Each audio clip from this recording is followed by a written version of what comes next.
let's go ahead and get started. Do I have a public invited to be heard list? Great. So let's go ahead. Oh, I'm supposed to bang the gavel. I would like to call the city council meeting to order. So let's go ahead and do roll call. Mayor Coombs? I'm sorry. He Mayor is not Bagley? here, but Mayor Bagley is. Love it. I'm so But sorry. I know we all miss him. I We do. do miss him. Mayor Bagley. Here. Council members Christensen. Here. Finley. Good. Martin. Here. Peck. Rodriguez. Here. Waters. Here. Mayor Bagley, you have a quorum. Now let's have the pledge. Pledge allegiance to the flag of the United States of America and to the republic for which it stands, one nation, under God, indivisible, with liberty and justice for all. All right, it's been a little while. Hope we all remember how to do this. All right, any motions to direct the city manager to add agenda items to future agendas? All right, I think we've got a full plate. All right, let's go ahead and move on to public invited to be heard. Just a quick reminder, if you want to talk during the first public invited to be heard, hurry and come up and sign the list, because if you don't get in within the next 60 seconds, you're going to have to wait till the end of the meeting. So let's go ahead. What? Well, if you want to talk, then talk. I won't cut you off today because I'm in a good mood and it's April. All right, let's go ahead. Jamie Simo.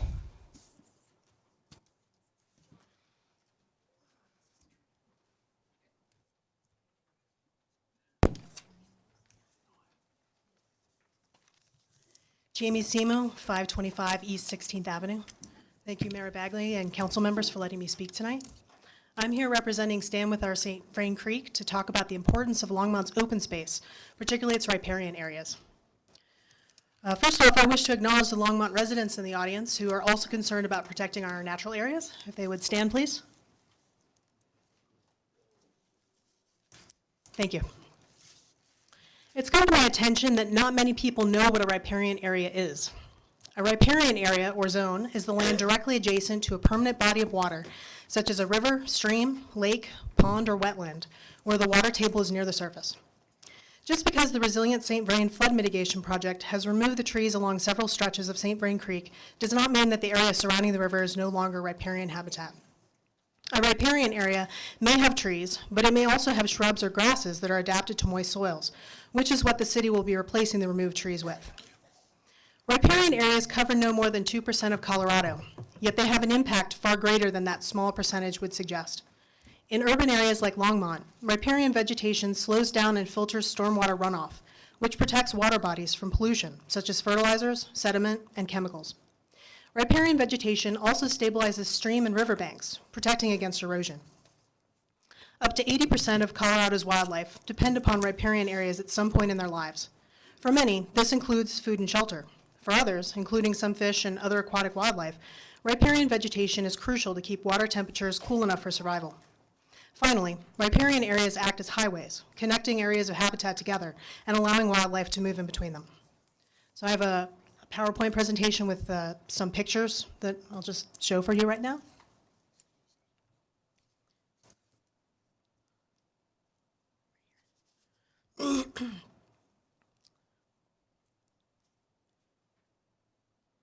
And these are all animals that can be found along our creek. The stone cat is an endangered fish in St. Vrain Creek.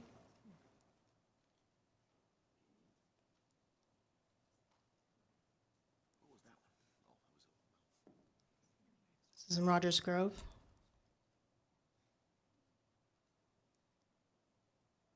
I like to go to Jim Ham. It's actually near my house. It's really cool. And this bobcat probably came down using St. Vrain corridor as a movement area, corridor.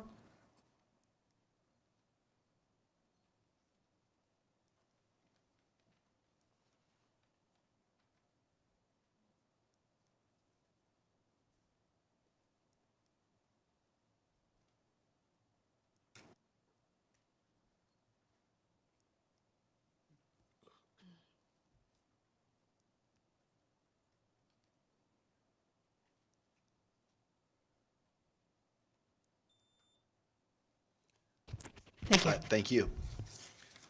All right, Sherry Malloy.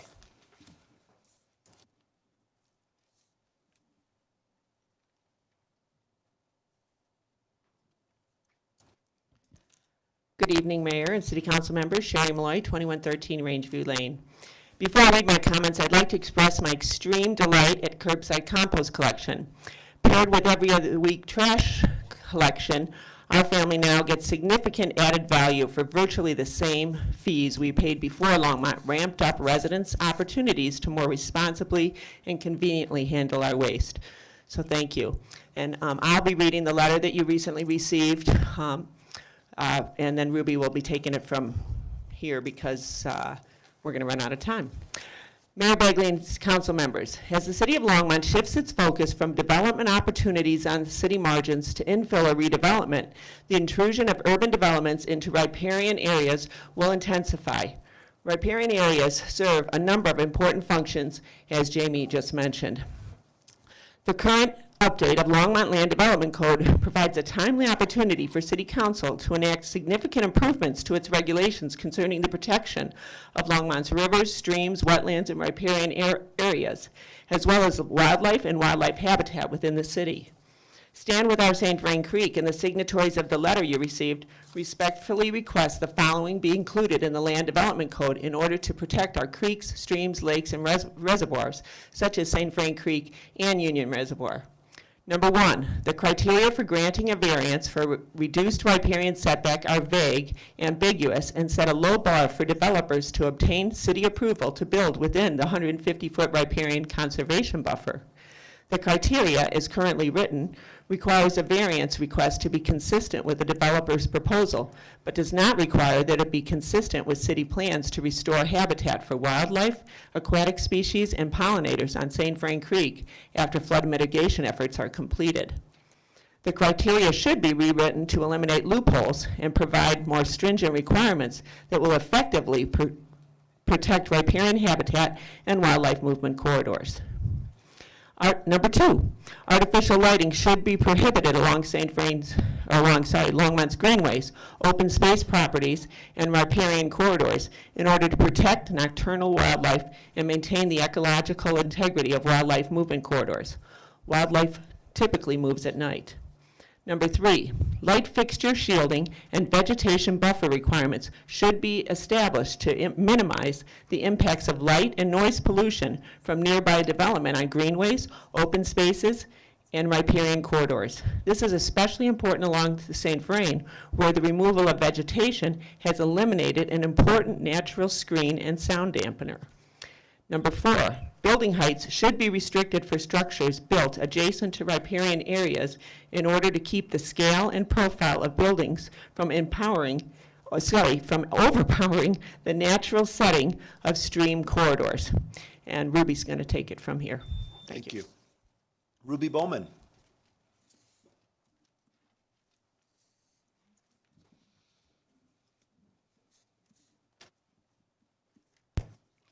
Hi, my name is Ruby Bowman, 1512 Left Hand Drive in Longmont, and I'll take it from number 5. The amount of impervious materials, that is concrete sidewalks and parking lots, used in a development adjacent to rivers, streams, and other bodies of water should be kept to a small percentage of the overall area of the development. Impervious surfaces prevent infiltration of rain and snowmelt into the ground, resulting in polluted stormwater runoff draining into waterways. 6, the Planning and Development Services Director, not the development applicant, should retain a consultant with demonstrated expertise in the field to prepare the required habitat species conservation report for a development proposal. The applicant will reimburse the city for the cost of preparing the plan. And 7, the city should acquire wildlife habitat adjacent to the riparian conservation buffer as open space or as a wildlife habitat dedication in an annexation agreement to protect important wildlife habitat, including prairie dog habitat, located outside the 150-foot buffer but contiguous with habitat within the buffer zone. Riparian areas are highly valued habitat in terms of species richness and the high number of endangered and threatened and special concern species present there. It is imperative that City Council be proactive and take immediate action to ensure the protection of these areas now and for future habitat restoration efforts by implementing stronger regulations and honoring the intent of the 150-foot riparian setback requirement. Thank you for your time and the consideration you will give to this matter. Respectfully yours, Stand With Our St. Vrain Creek, and Boulder Rights of Nature, Boulder County Audubon Society, Colorado River Rights of Nature, the Colorado section of Dark Sky Association, Endangered Species Coalition, Foothills Audubon Club, Front Range Nesting Bald Eagle Studies, Prairie Protection Colorado, Save Our St. Vrain Valley, Save Union Reservoir, the Colorado chapter of the Sierra Club, Tindakan, and Wild Earth Guardians. Thank you so much. Thank you, Ms. Bowman. Bob Wilson.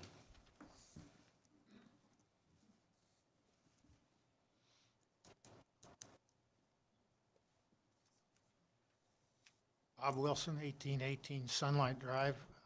I don't have all those people backing me like they do, but We'll still listen. It's okay.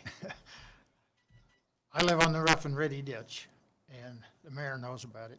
Doesn't look any better now than it did 3 years ago when you were there. That's beside the point. What I'm concerned about, 2 weeks ago, the city came in and cut apart our little bridge, which is 2 doors down from me behind 1806 Sunlight Drive. It's an old farmer's irrigation ditch bridge is what it was, concrete structure. And a 4 by 8 foot of sheet of concrete or plywood had been laid across it. It was a wonderful bridge for kids, including my grandkids 20 years ago. They've been using it for a fishing place for crawdads, I guess that's what they were. And you can't imagine how many kids come there and play on that bridge. If they fell in the water, it's only about this deep. Most of them don't. They crawl out.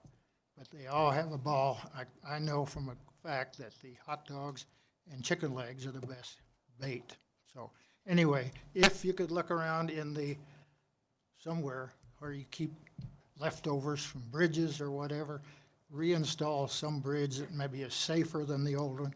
That's probably why it was removed. It would certainly be great, I think. Kids come from all over town with buckets to get these crawdads, so it's a great thing for them. Second thing is the dump on Martin Street. Why is it not open on Sundays? Most working people, that's the day they can do their yard work, trash cleanup, go there, it's closed. I found that out several times when I keep forgetting that it's there and available, but not open. The third thing is I would like to see a lot of you councilmen come to the airport. I know that's a touchy subject. There's more to do out there than skydivers making noise. The airport is a place that you might find is bringing in a lot more income than you think. These days, it's not uncommon to see 2 or 3 corporate jets sitting out there, at least 2 or 3 a week. And they don't come here unless they're going to spend money or help build something that will spend money, make more jobs, all that. So we need a little more help out there. I've been flying for 50 years, and I still enjoy it. It's a great place to go. Diane's going to have her food court open in about 2 weeks. It's some of the best food in town. Place to sit, watch what goes on. And we are probably one of the low spots in the country. I've been to many, many little airports. 5,000 population town has got an FBO building where that you can plan flights. You rest if you want. They have couches. Not here. We're pretty far down the list on that. So if any money could be spent there, it'd be great. Thank you, Mr. Wilson. Ms. Karen Dyke.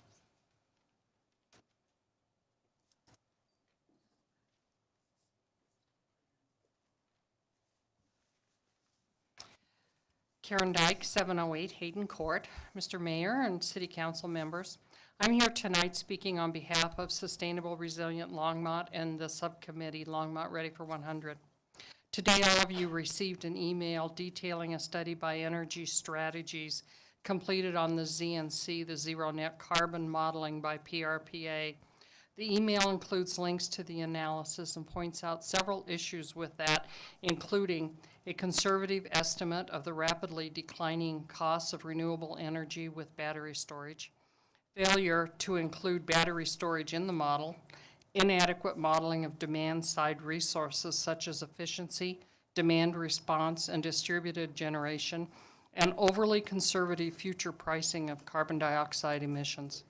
The Energy Strategies Review also highlights the ZNC accounting as an unreliable measure of actual carbon dioxide emission reductions that has not been adopted by any existing or proposed regulatory framework.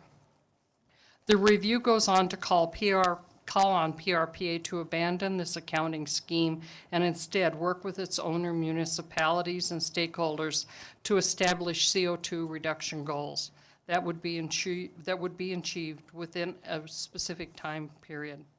Following Energy Strategies' recommendation, North Colorado Partners for Clean Energy is calling for the inclusion of a robust stakeholder engagement process and the development of the next Integrated Resource Plan, or IRP, which will likely commence later this year.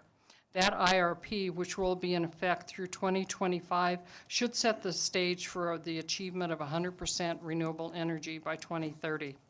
Earlier this year, City Council passed a resolution calling for 100% renewable energy by 2030. Yet on the slideshow presented at last week's PRPA board meeting, a slide was noted that it now omits closing Rawhide on a time frame to 2030. It is up to our representatives on the PRPA board to look at the assumptions being made on our future energy production and to ensure that the will of this council to move to 100% renewable energy by 2030 is followed. Every study is now showing that renewable energy with storage is cheaper than fossil fuel. We need to make sure that our energy provider is ready for a future without fossil fuels. PRPA and member utility providers should be working towards this future and preparing our grid and residents for that future. Thank you very much. Thank you, Ms. Dyke. Going to slaughter it. Paul Satterley.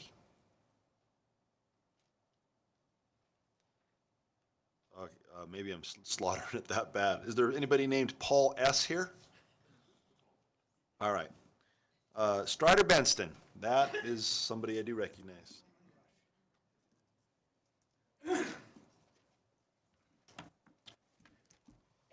Greetings, Mayor Bagley, City Council.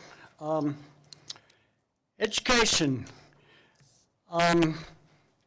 Thomas Jefferson said that if we're going to have a democracy, we must have an educated populace and a free press.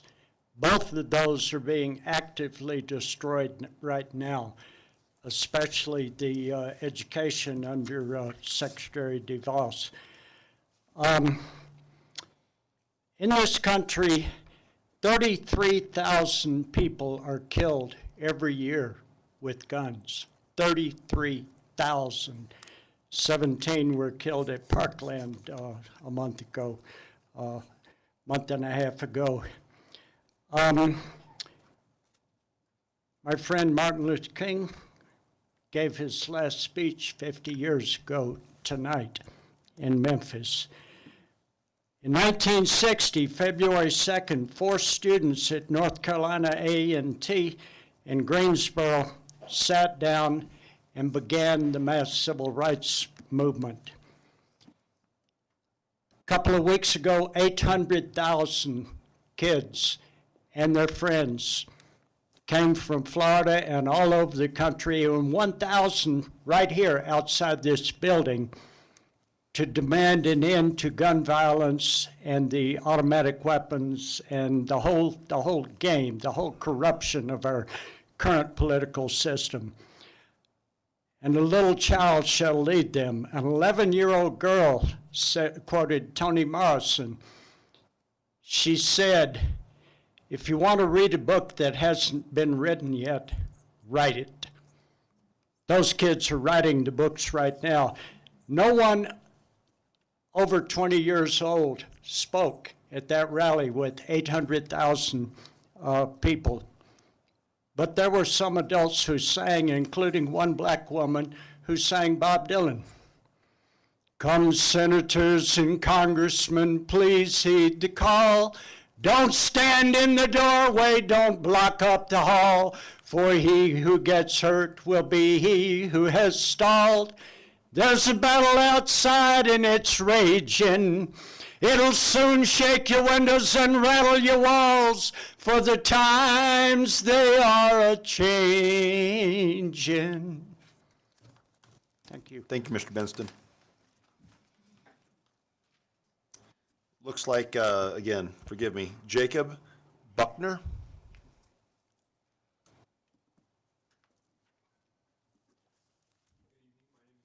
And I'm a senior at Silver Creek High School, and I'm in the Silver Creek Leadership Academy, and I'm completing a senior capstone project. For the last 3 years, I've been doing something called the Kings and Queens Project to kind of raise awareness about human trafficking and child sexual exploitation in our greater community by hosting presentations and community presentations to really tell people what human trafficking is and how we can prevent it from happening. As a part of my senior capstone project, I'm hosting an event called Illuminate on Thursday, April 19th. Illuminate is going to be around McIntosh Lake, and it's bringing together 15 various organizations throughout the Front Range region. They're going to be really talking about what are they doing to really prevent this issue, and how can our community and how can the public engage in those organizations' missions in order to reduce human trafficking from happening. As I'm sure the council is aware, human trafficking impacts over 27 million people worldwide on a global scale, In Colorado specifically, in 2017, the FBI conducted a field operation known as Operation Cross Country, and they rescued 18 individuals who were juveniles in northern Colorado. 11 of those individuals were young men. And in Longmont, human trafficking has been reported by the Times-Call as recently as July. So I want to hand these posters out for you guys, and I would love to see you there as we really work to create a deeper conversation about how to combat human trafficking in our community. How can we move forward to prevent this issue and to create a safer and more connected place for our residents to live and a safer place for young people to grow up. So thank you, and I hope to see you there. Thank you. Aaron Weiner.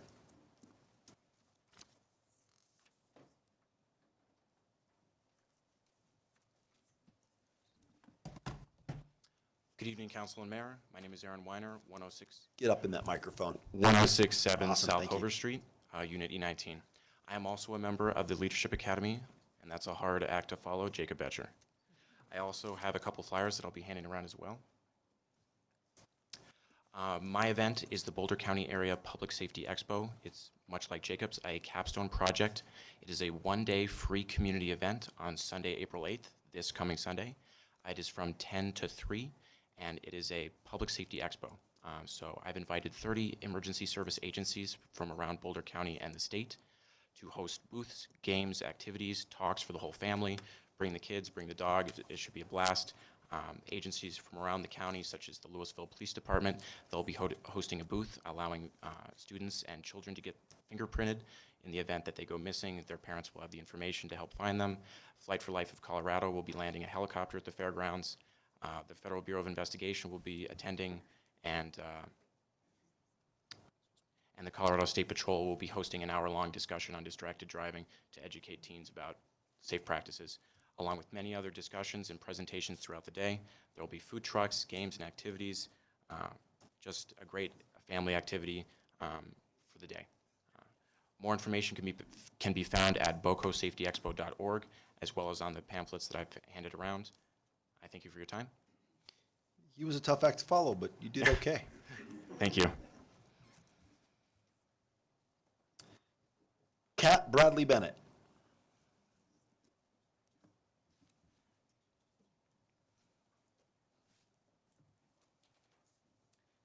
Kat Bradley Bennett, 5914 Blue Mountain Circle. I think it's mean to have to follow Strider singing The Times They Are in Changing, but Thank you, Strider.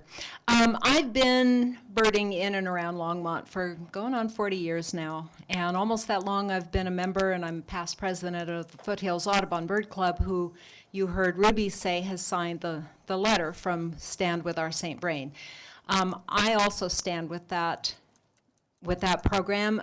I think we have a unique opportunity to preserve a riparian area that runs through the entire city that is so rich with wildlife. I've been birding along the St. Vrain all these many years. I've seen wood ducks sleeping on rocks just right in the middle of the river, 8 feet from the shoreline. I've seen warblers in January when warblers shouldn't even be here, and it's because they've got food and shelter along that riparian area. I'm currently doing volunteer work for the city of Longmont, doing bird surveys out at the Pichelle open space with Jamie Simo, who spoke earlier. And the way the flood changed that topography is an opportunity for us. And I truly believe in my heart that it's only a matter of time before we have sandhill cranes coming down and sitting down on their migration, and it will become an amazing tourist spot for birders. So I do support Stand With Our St. Vrain and the protection of the St. Vrain corridor. Thank you. Thank you. And then Scott Stewart.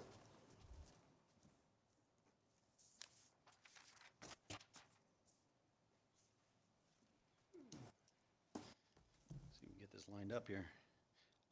Scott Stewart, 229 Grant Street. Here we go. Summer is coming, and I look forward to spending more time in my backyard. Mayor Bagley, members of council, sorry. I hope the summer is a little better than previous years when it comes to airplanes circling over our homes. I understand the airport isn't likely going anywhere, mainly because the FAA has more money and more control over this airport than the city does. Unfortunately, there isn't enough revenue generated at the airport to be self-sufficient, allowing it to control itself. Take steps to understand and control the impact the airport has on the city and our neighbors, please. What can the city do? Number one, start by logging operations. The method for the count that has been used is not accurate and widely criticized even by users of the airport. I understand there's technology out there that can achieve this for less than $50,000. If the airport's such an economic driver, and it's hard to understand why this tool isn't already in place. Number two, charge a landing and operation fee so that when our airport is being used by flight instructors from other airports for touch and goes, that Longmont can see some kind of revenue. This could even discourage the repetitive activity, especially on the weekends. Number three, and this should be the simplest to achieve, ensure that those that operate businesses out of the airport are set up properly with tax and use, or sales and use tax. Basically set up like a business. If you're wondering where this is coming from, I encourage you to review the Airport Advisory Board meeting from February 14th, page number 4. Heck, read the whole thing. It's a hoot. Take enough time, number 4, take enough time to understand the cost and long-term impacts of accepting grant money from the FAA.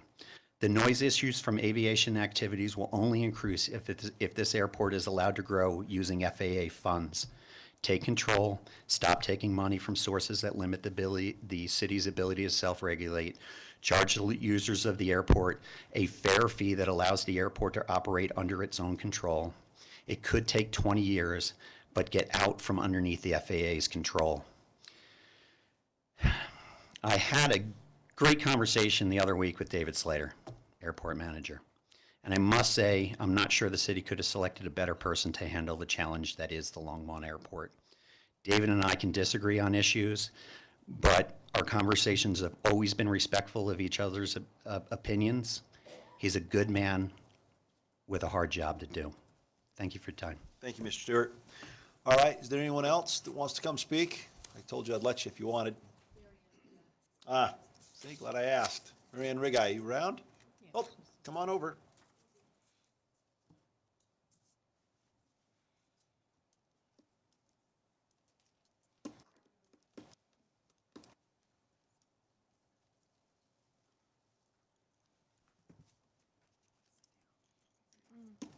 No, that's okay, thanks. I'll just get this ready.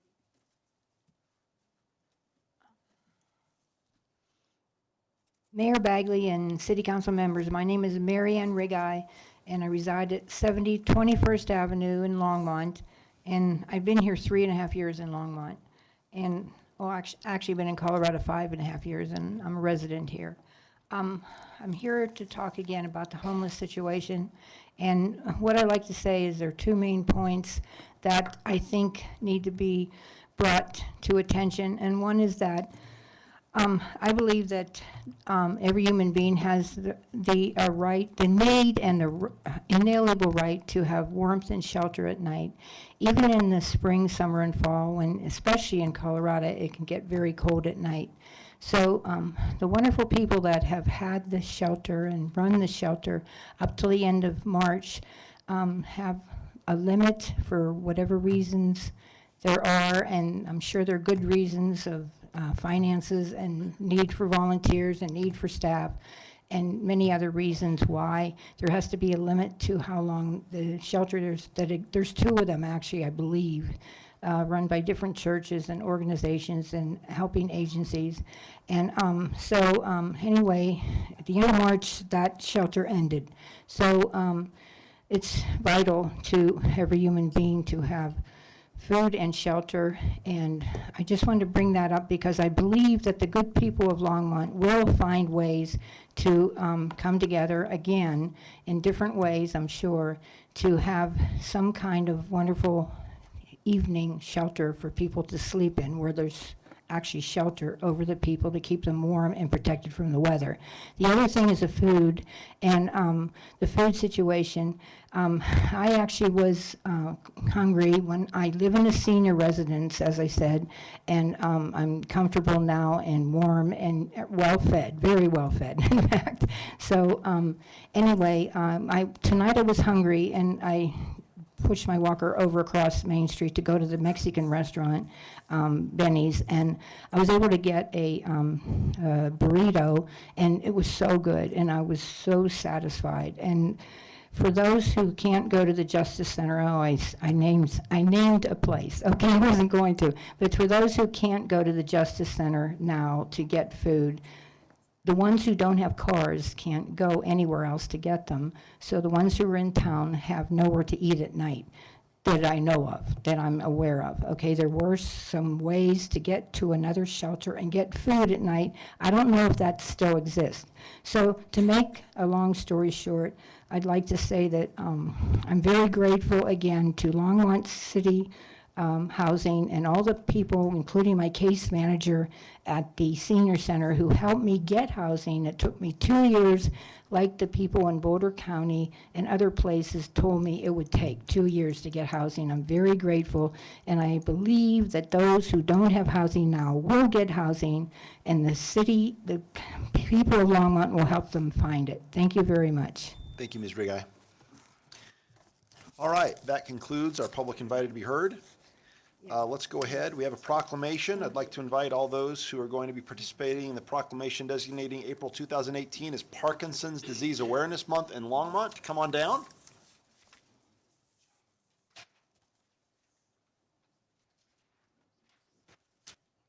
Are they here this evening? Oh, okay, all right.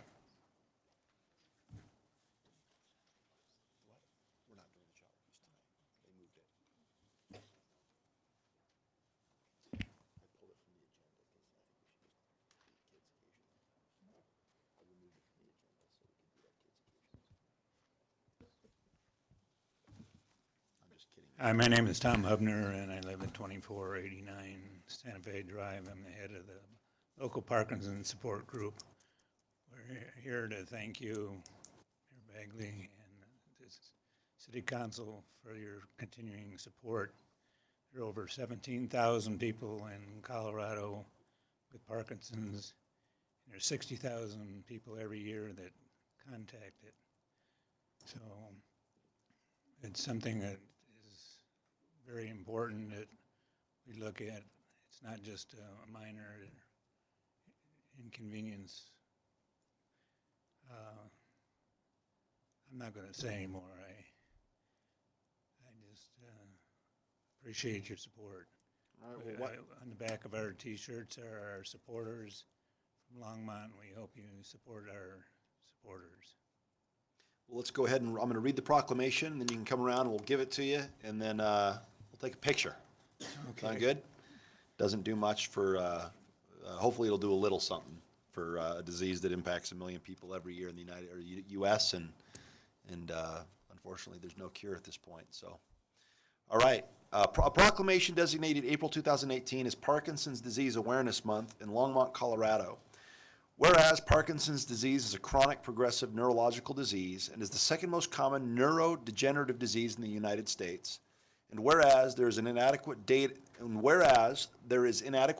the incidence and prevalence of Parkinson's disease, but is estimated to affect 1 million people in the U.S. and is expected to more than double by 2040.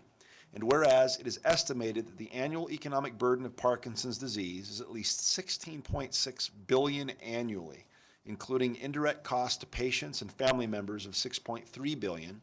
And whereas there is currently no objective test or biomarker for Parkinson's disease, and there is no cure or drug to slow or halt the progression of the disease. And whereas the symptoms of Parkinson's disease vary from person to person and include tremors, slowness of movement and rigidity, gait and balance difficulty, speech and swallowing disturbances, and a variety of non-motor symptoms.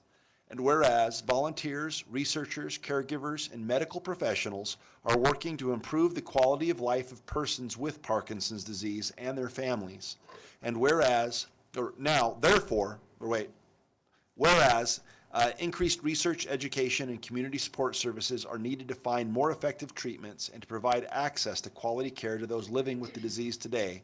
Now, therefore, I, Brian J. Bagley, Mayor, by virtue of the authority vested in me, and the City Council of the City of Longmont, do hereby proclaim April 2018 as Parkinson's Disease Awareness Month in Longmont.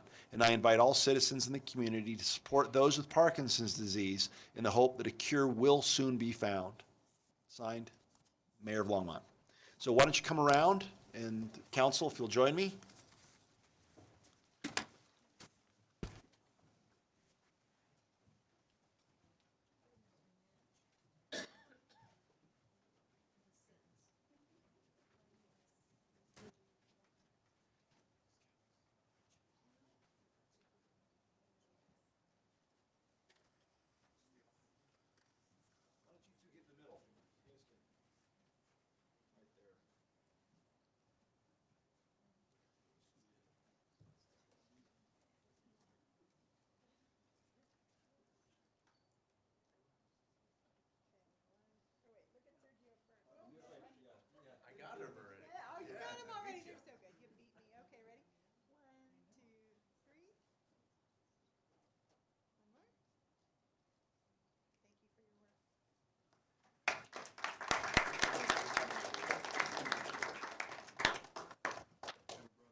Hopefully we'll see you next year, Mr. Hubner.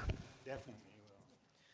All right, let's move on to our study session items. We're going to go ahead and move, if there's not an objection by a member of council, or at least 4 of you, we're going to go ahead and move study session item number C, information on information on the intergovernmental agreement or agreements between the City of Longmont and the St. Vrain Valley School District, RE1J, so they can get on to other things.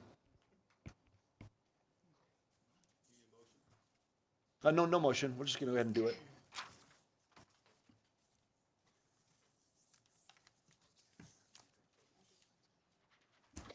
But I appreciate you for having me in my back, Dr. Waters. Good evening, Mayor Bagley, members of council. I'm Erin Fosdick with the Planning and Development Services Department. Tonight, I'm joined by Scott Tillion and Ryan Kriegerud with the St. Vrain Valley School District Planning Office, and I'll thank you for them for letting this item go first. So thank you for them.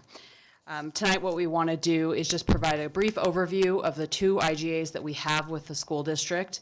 One of our IGAs is going to be up for renewal, and so we wanted to make sure that council had appropriate background since we have several new council members. So we'll provide a quick overview of the 2 IGAs that we have concerning adequate school capacity, which is the IGA that will be up for renewal. as well as the IGA on fair contribution for public school sites. And then Scott and Ryan will provide some brief information on how the district does their projections, and then an update on the current projects that the school district has as it relates to the 2016 bond. So I'll provide a brief overview of the IGAs. As I mentioned, the school capacity IGA is the one that's going to be up for renewal. And so this will be going to the St. Vrain Valley School District Board of Education next week, and then we'll be coming back to council later this month for first reading unless otherwise directed. This IGA was initially approved about a decade ago and has been renewed as recently as 2013. This IGA, as the name suggests, sets our capacity standard, which is currently 125% of permanent capacity. Scott will talk a little bit more about what that means here in just a second and how the district determines capacity and sets the projections that we use.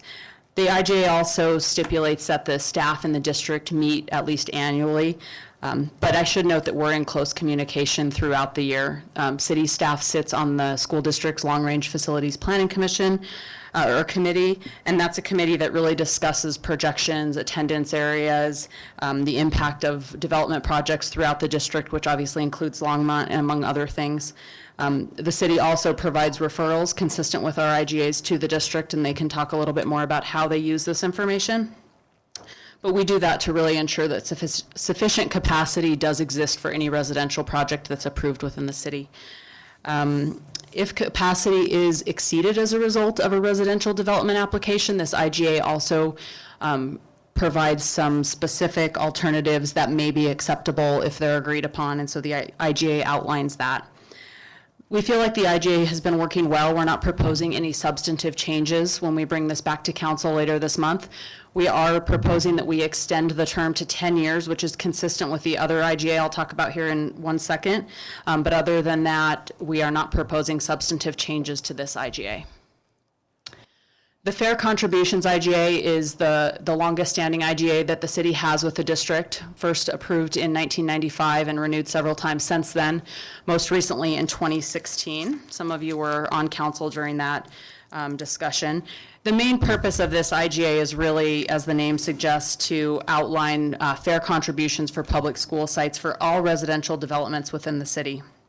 So this is in the form of land dedication, where our comprehensive plan identifies a public school site, or in cases where there's no school site identified, this would be a fee in lieu of land dedication.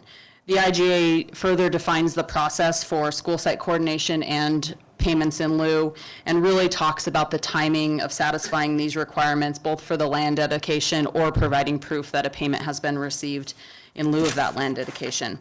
The IGA outlines where those contributions can be used, and also what the methodology is for determining fair contributions. So the methodology talks about the standards related to land values, site acreages for elementary, middle, and high schools, student yields for each of these different dwelling types that we look at, as well as the facility standards for each of the types of schools. And I also want to note that these standards are part of the development code, and so we do have those in Chapter 1507 of the development code.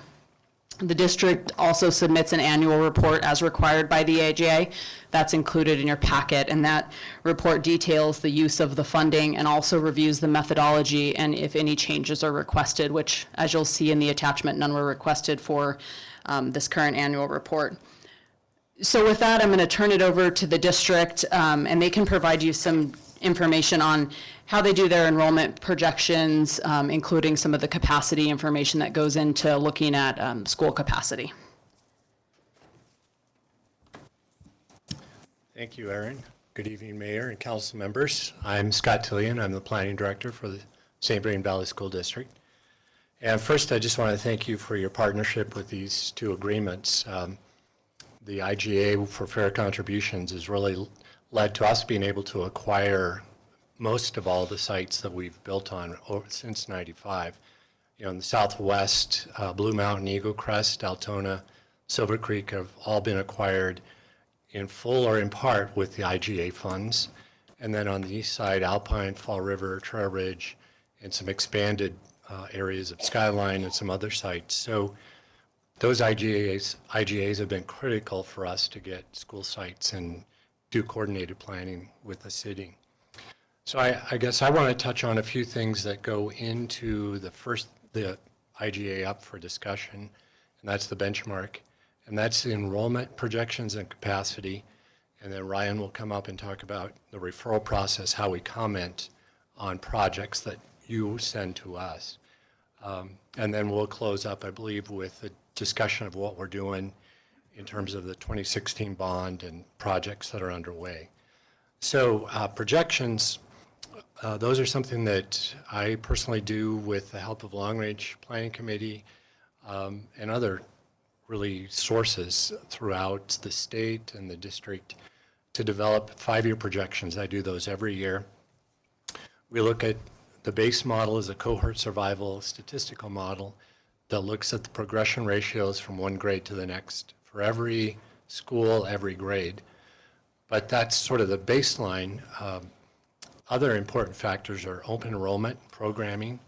You know, we have over 30,000 students and over 11,000 open enroll outside of their home attendance area. So they're looking at programming, special focus schools. So that's a major thing that we look at each December to look at the impacts on schools, how open enrollment plays a part in that. We look at economic forecasts from the state, local level. CU Leads does a forecast. We look at the state demographers' analysis on growth, demographics, in-migration, where it might occur. We look at real estate markets, building permit projections. So we work with Aaron to get the city of Longmont projections for the next 5 years. And we do that for every community in our district. And we have 8 communities, 4 counties. So there's a lot of entities involved in us developing projections for the entire district. We look at birth rates. We work with the Colorado Department of Health, and then we geocode those by attendance area so we can look at the next 5 years of growth, where it might play out. Student yields and the impact on private schools, charter schools, and homeschools. So there are many variables besides just our basic cohort modeling that we have to look at. So those are kind of the flow of what we look at impact-wise. When we get a referral, we look at what additional students would be added by this new development on top of what we are projecting. Building capacity is the other component, and there are several things that we look at as we determine building capacity.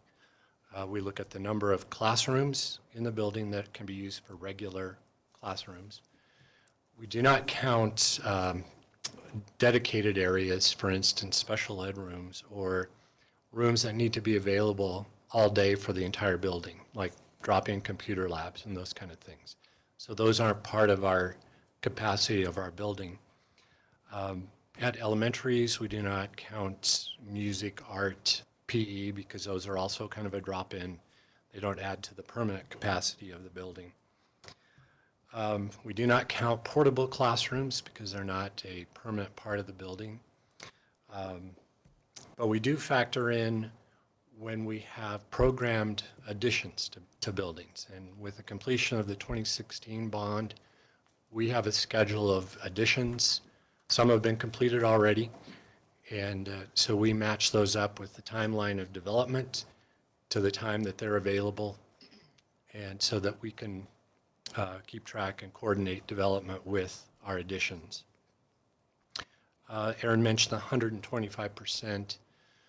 You know, when we first brought this before you, there was a lot of discussion, why not make it 100% or 110 or some other number.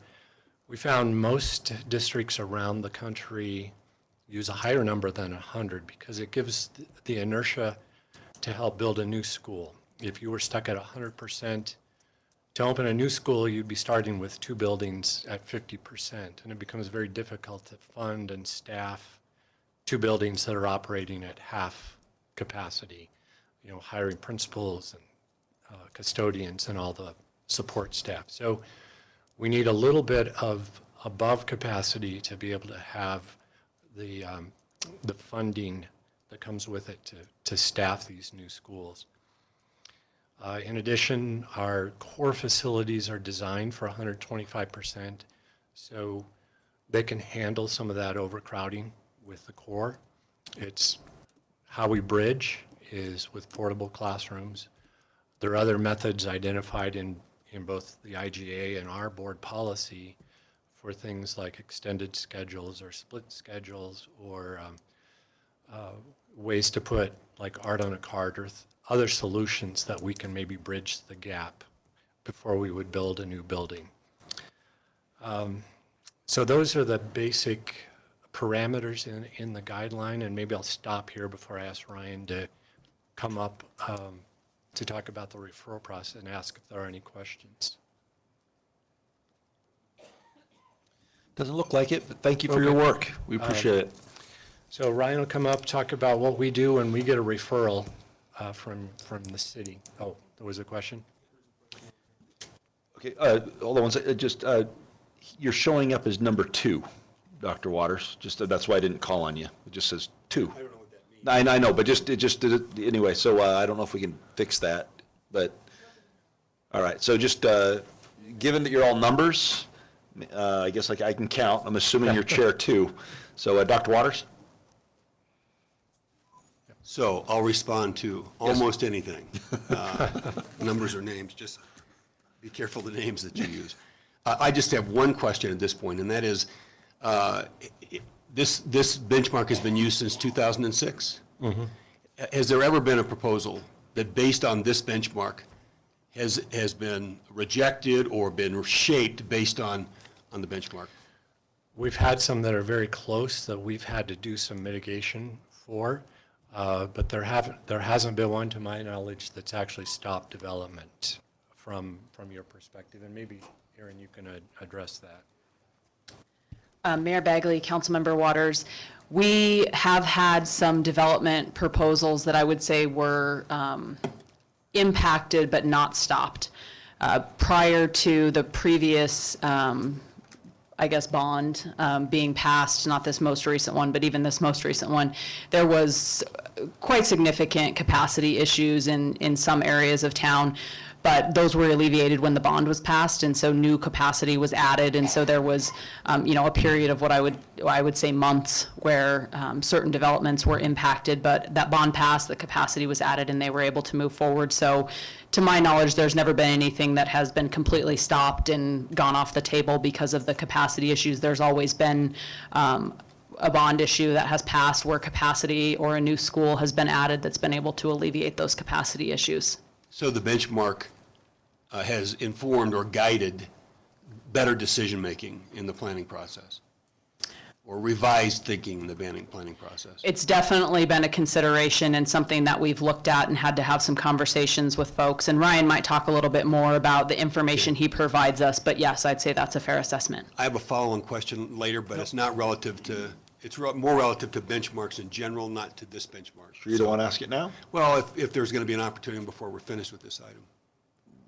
Sure, there will be, but you can ask it now. Well, so the follow-on question is this. Is this benchmark a result of work that a former council did to create a whole set of quality of life benchmarks is the question? Because I know there was a school capacity among other benchmarks at that point. And if this benchmark has been carried forward and used to guide decision-making in the planning process and otherwise, where are the rest of the benchmarks that were developed then that a former council chose to not continue working with? And how are those being used today to guide other planning and development decisions? So it's a broader question, not specifically to school, but it is relative to benchmarks. Mayor Bagley, Councilmember Waters, I'll provide a very general response, and then if Joni Marsh wants to provide additional detail, she's kind of the expert on that in our department. We have a number of benchmarks. A number of those are in the land development code, and so while we don't necessarily talk about them frequently in terms of a policy decision on if it should be used or not, because it's already in the code, and so we do look at that.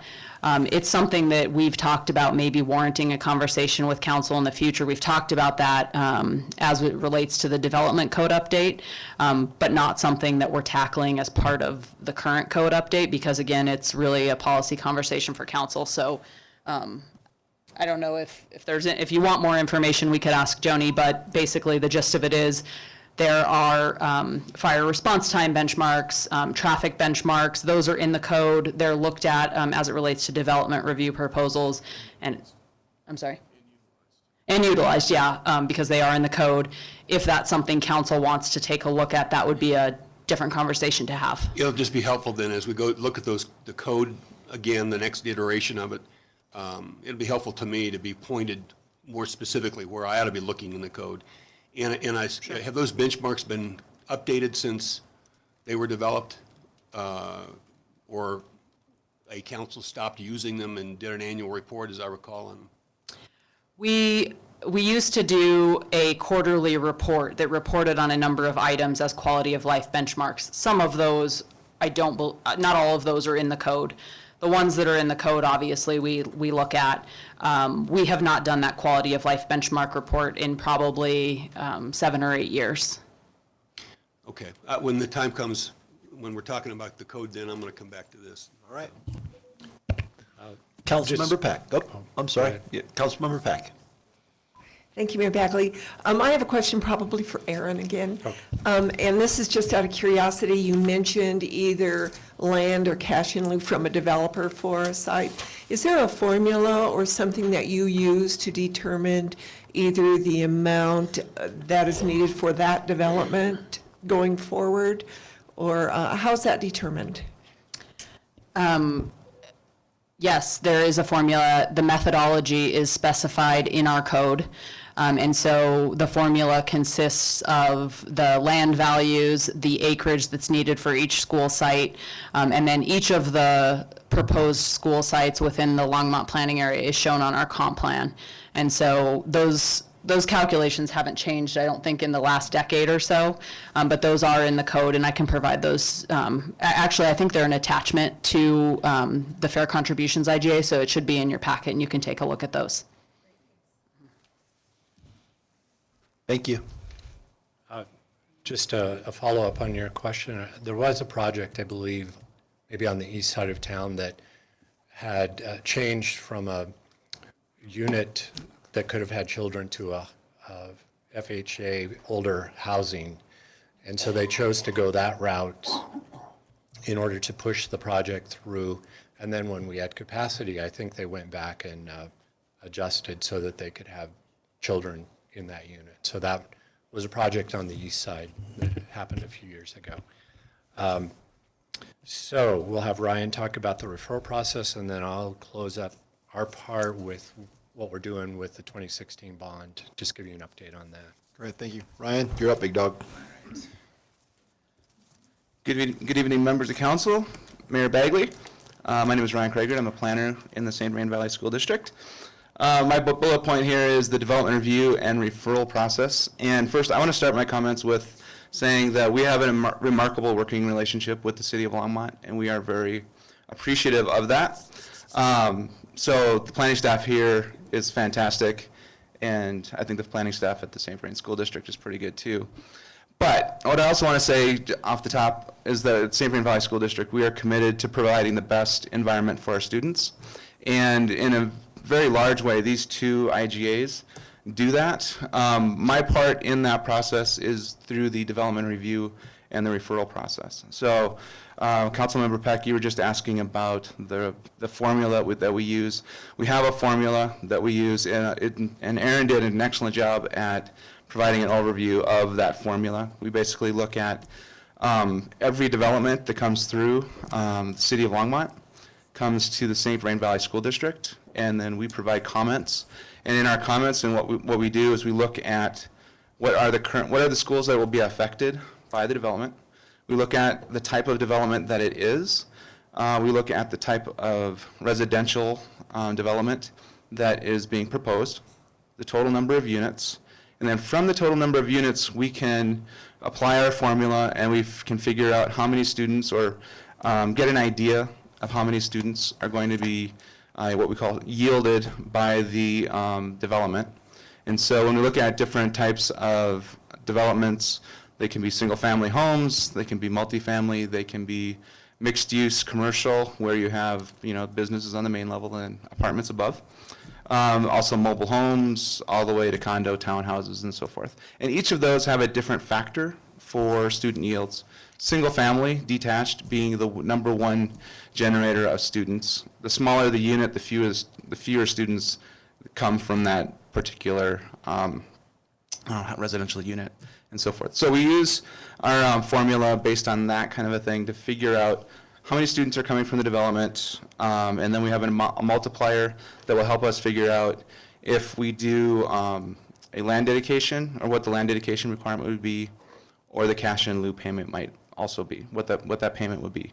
And so within the IGA, specifically with the cash in lieu IGA, or the cash in lieu IGA, we determine whether or not the cash in lieu payment will be made or the land dedication. And I'm getting a little bit off topic.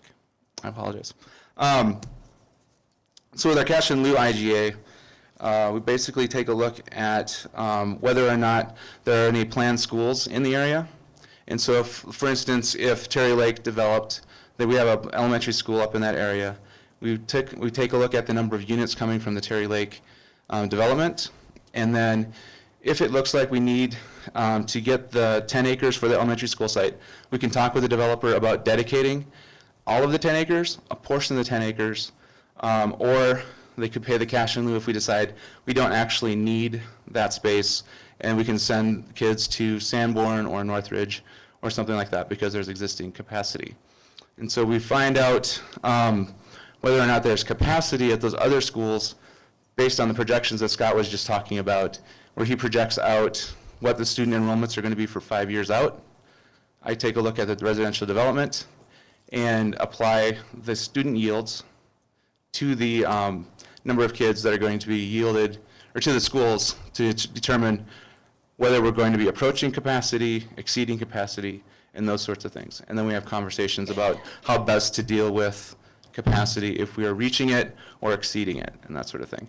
I got into the weeds a little bit there. I didn't mean to go so deep into that, but that's pretty much my bullet point. I'm trying not to drag it out for a half an hour. But you had one bullet point. For the record, that was awesome. If everyone could follow your lead, that would be awesome. All right. Anybody on council have any questions regarding? So we do have one more slide. Okay, go ahead. If I could. This is the 2016 bond update, and I'm going to turn that back over to Scott to talk about all the wonderful things that we're doing. So I believe you have a copy of our flow chart on building and all the additions. We have, if you want to know the details, with the additions and the new schools, we're adding 195 classrooms. Some of that is in new buildings, some of it's on existing buildings, for an addition of 5,000 seats of capacity throughout the district. There are 3 new schools, the Erie PK8, the Wyndham Hill site, and these have new names, and now I'm not sure I can't remember the names, but I'm so used to calling them Elementary 27 and the Erie PK8. They have real names now. And then the Innovation Center here in Longmont. We have additions in Longmont at Blue Mountain, Eagle Crest, and those are completed. Those open this fall. We're doing additions at Silver Creek, update classroom addition there. We're doing an addition at Skyline High. We're doing additions at Alpine and Fall River. Those will be open next fall. And then at Niwot High, we're doing a reconfiguration of library and creating additional classrooms. And if you've been in Niwot High, the flow isn't real good there. My 2 sons went there, and I was always lost when I went to visit them. So we're going to improve some of the flow in Niwot High. Niwot is actually in Niwot and not in Longmont, but all the south end of Longmont attends Niwot High. So then there are additions at a number of other schools in Meade. The 3 major high schools outside of town, Meade, Frederick, and Erie, are having 20 classroom additions, so we're adding a wing onto each of those. So Bottom line is, for quite a number of years, we probably won't get close to this 125 benchmark in any of our areas. You know, there'll be some growth areas.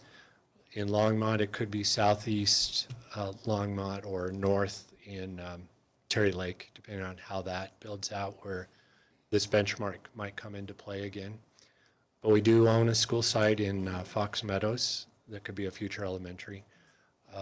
And then we'll keep our eye on the Terry Lake neighborhood as well as that comes forward and we look at the density of development. So we're really excited about all these projects, and they're coming in on time and under budget, so that's been very good. Any questions? I think I'll turn it back to Aaron here in a minute, but any questions on our building? Councilmember Rodriguez. Thank you, Mayor Bagley. Just on the opposite end of the spectrum, are you seeing any drops in populations at any of your schools that are getting to be a serious point, maybe?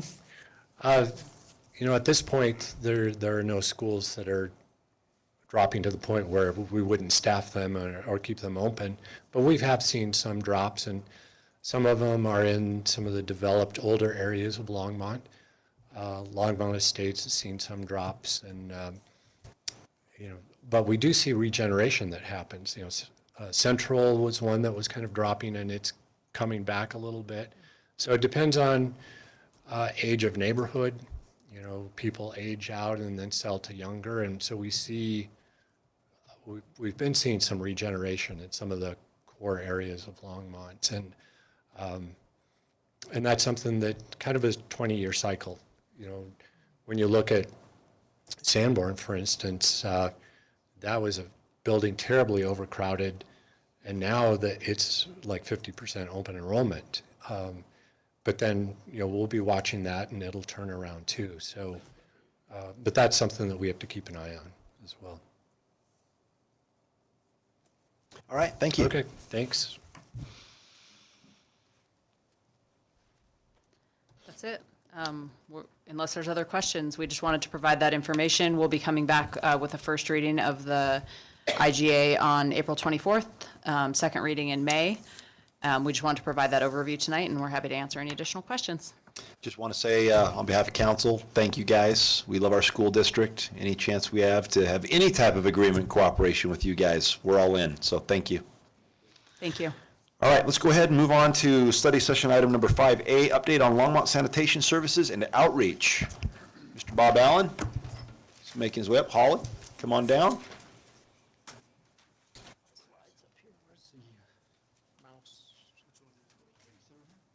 It's the far right bottom.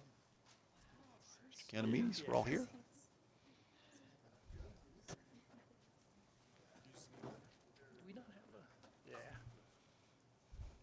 I need to talk to you about a dog park after, at some point. So, all right.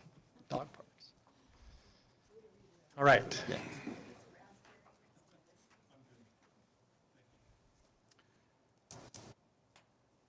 Good evening, Mayor and Council. Excuse me. Bob Allen, Director of Operations, Public Works and Natural Resources. And we're here tonight to talk about sanitation, talking trash tonight. Specifically, we're going to talk a little bit about our education and outreach program in sanitation, and I'm going to spend just a little bit of time on some metrics related to some of our more recent initiatives. Joining me tonight in our presentation are Holly Milne, our Marketing and Communication Manager. Is that better? Just speak in. Sorry. Just get close. I'm going to lean in. Ooh, nice. And Charles Kamenides, our Solid Waste Manager. I think a good starting point for any discussion of sanitation is a little bit of a grounding in what we do. So I'm going to be really brief here, but give you a little bit of background. Longmont Sanitation was municipalized in 1948. Somewhere in that time frame, we opened a landfill and had quick, easy access for disposal along 119 of our solid waste. Single stream recycling began in 2010 after a number of years of, I think, setting trash out or recyclables out in milk crates and a double stream recycle bin. That was before my time, but Charlie assures me that We had a double bin at that time. Curbside composting was approved in 2016 and launched in 2017. And Longmont also approved a every other week trash option, the first in Colorado, that you guys approved in 2016. Something that we're proud of and expect that other communities will probably follow in. Core services. Upper left corner is really what the program's mostly about, curbside services for our residents.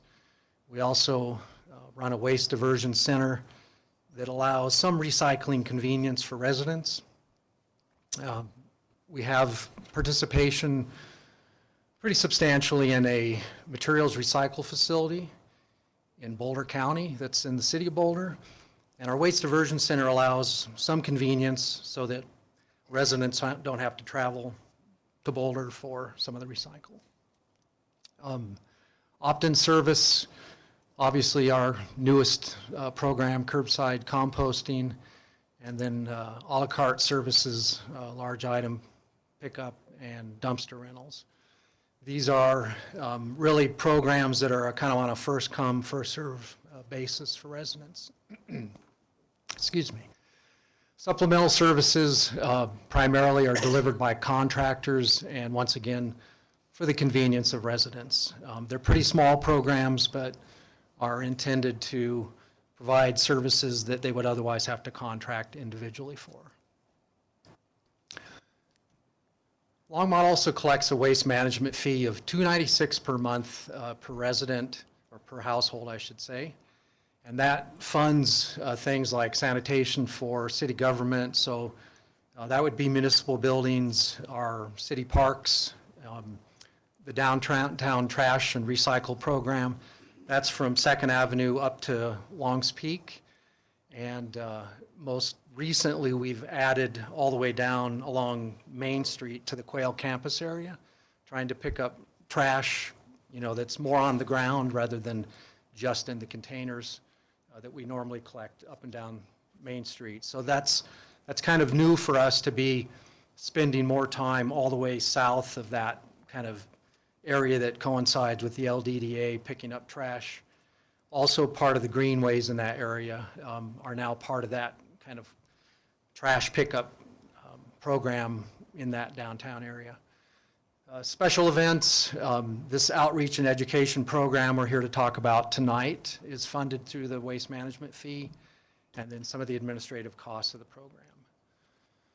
So when we talk of pay-as-you-throw rates, we're really talking about some way to create a dynamic economically where residents will see the value or the cost of disposing of solid waste in the city. So previously we had what I would call a weak pay-as-you-throw program. We had a 48 and a 96 gallon subscription. You paid about 50% more for that larger container. And we had about 80% of the residents participate in that larger container subscription. Obviously that was not a strong incentive to go down to smaller container sizes. We did a survey a couple years ago and discovered that about 80% of those containers were not filled weekly. And we also discovered that about 70% of them carried a considerable amount of recyclable material. And obviously, prior to composting, compostable material. So not a strong approach. The newer program now has this 48 gallon every other week container. It continues with the 48 gallon container and then the 96 gallon container. And the pricing is about 80% to 100% more as you go up in size. So there's hopefully more of an incentive to use or drop down to a smaller container and then recycle and compost. Now, unfortunately, we have discovered that not as many residents or households have dropped to that lower container as we expected. So we thought pricing would be more of an incentive than it has been, and so far we're not sure that it has been. Ultimately, we expect that about 50% of our residents would be in that larger container and the rest would drop down. And that's possible that will happen. That was based on some of the analysis our consultant did at the time. But certainly we will need to educate and have this outreach effort in order to, I think, achieve those goals. Current rates, I'm not going to go in detail. These are published in our municipal code, but you can see the price separation as you go down from the 96 to the 48 to the every other week 48. And then we still continue with pricing for extra containers for those who choose, and then composting is $6.60 a month for those who opt into that program.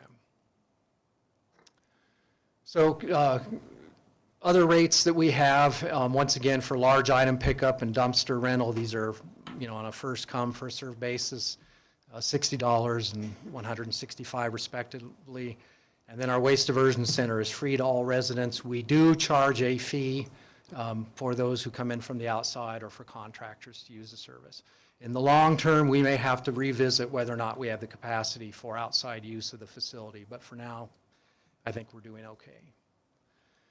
So what are the results of pay-as-you-throw? The 96-gallon container, as I mentioned, we had participation close to 80%. Since we launched the program, that has dropped down to 65%. So that's progress. We'd like to see more, obviously, and in the long term, we may see closer to that 50% mark, but we're not there yet. And then the 48-gallon has, as you would expect, gone up from 21 to 28%. And the new 48-gallon every other week has now gone up to 7%. So we are seeing some movement. We'd hope to see a little bit more, but these numbers are encouraging, and we think they make a difference. Participation in our optional composting program. At the time that we launched the program, we had 9% of our single-family homes had signed up for it. That's increased by an additional 5%. So what that means is that between the time it was approved in 2016 in June until we launched in April, we had 9% signed up. So we had a pretty good rush to sign up. We've increased that by about 5% with a pretty straightforward marketing program that was really a lot of graphics and a fairly simple messaging. And we think we tapped out as much as we could with that program, and now are looking to kind of raise the bar here to something that we hope would, I think, create more momentum in the direction of participation here. You've probably seen these already from Lisa and Cal and our sustainability program, but our waste diversion sustainability goals are as follows: to increase opportunities for waste diversion, increase education, and obviously reuse to any extent possible. Objectives specifically would be to decrease residential trash, increase community-wide waste diversion overall, and then to increase waste diversion in particular within the city operations. There are a lot more opportunities for that. For example, in parks, we think there's a lot of opportunity still to get more recycling in the trash that's dumped there. In practice right now, it's really hard to get people to use a recycle bin separate from a trash bin. So we would have to find ways to create some differentiation there that people would voluntarily use to make more progress. But we're doing really well in other city facilities and have pretty well tapped out, I think, what we can do there. So I think we're meeting our goals in the short term. In the long term, I think there's work to do. And a lot of that work's really wrapped up in, I think, the education and outreach program that we're going to present here tonight, that Holly's going to take some time presenting.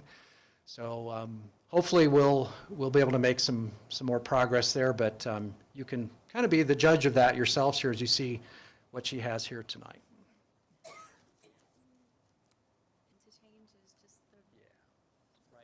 Okay. Test it out. We're good to go. All right. Thank you, Bob. Mayor and Council, as Bob said, I'm Holly Milne, Communications and Marketing Manager for Public Works and Natural Resources. Am I not close enough? No, just pull it down. You can pull it down. Okay. There you go. How's that? Okay. All right. I'm excited to have the opportunity to highlight how outreach and education efforts are vital to Longmont's continued success in modern solid waste management. As Bob shared, since the 1950s, the waste services we provide to residents have greatly expanded. Those changes have and continue to be led by long-term sustainable planning. Population growth, scarcity of landfill space, and environmental permitting will all make sending trash to the dump more expensive with time. So the plan is simple. We need to send less stuff to the landfill. And that's where outreach and education come in. The greatest power to reduce and/or divert waste is in the hands of residents, our customers. Bob explained the service changes that have been implemented to encourage waste diversion. Now I'm going to share how outreach and education supplement and further those changes. From the fourth quarter of 2016 through the first quarter of 2017, we conducted a campaign to introduce curbside composting and explain the new pay-as-you-throw rate structures. On the screen, you can see a brochure from that campaign. The headings really do tell the story of the key messages we used: what is compost, why do it, how to do it, and how to save money. To bring the story to life and connect with residents, we coined the slogan, Longmont, Colorado is loco for composting. And hopefully some of you saw that out in the community during this campaign. The idea behind it was to show real Longmont residents and the various reasons they were excited for curbside composting service. Folks were encouraged to join their neighbors and shrink their trash. Campaign materials and outreach span the gamut from print ads and direct mailers to social media and videos and events and presentations. You name it, and we used it. We also offered the first 4,500 customers free kitchen countertop compost pails, as well as we provided a variety of materials in Spanish to reach out to our non-English speaking residents.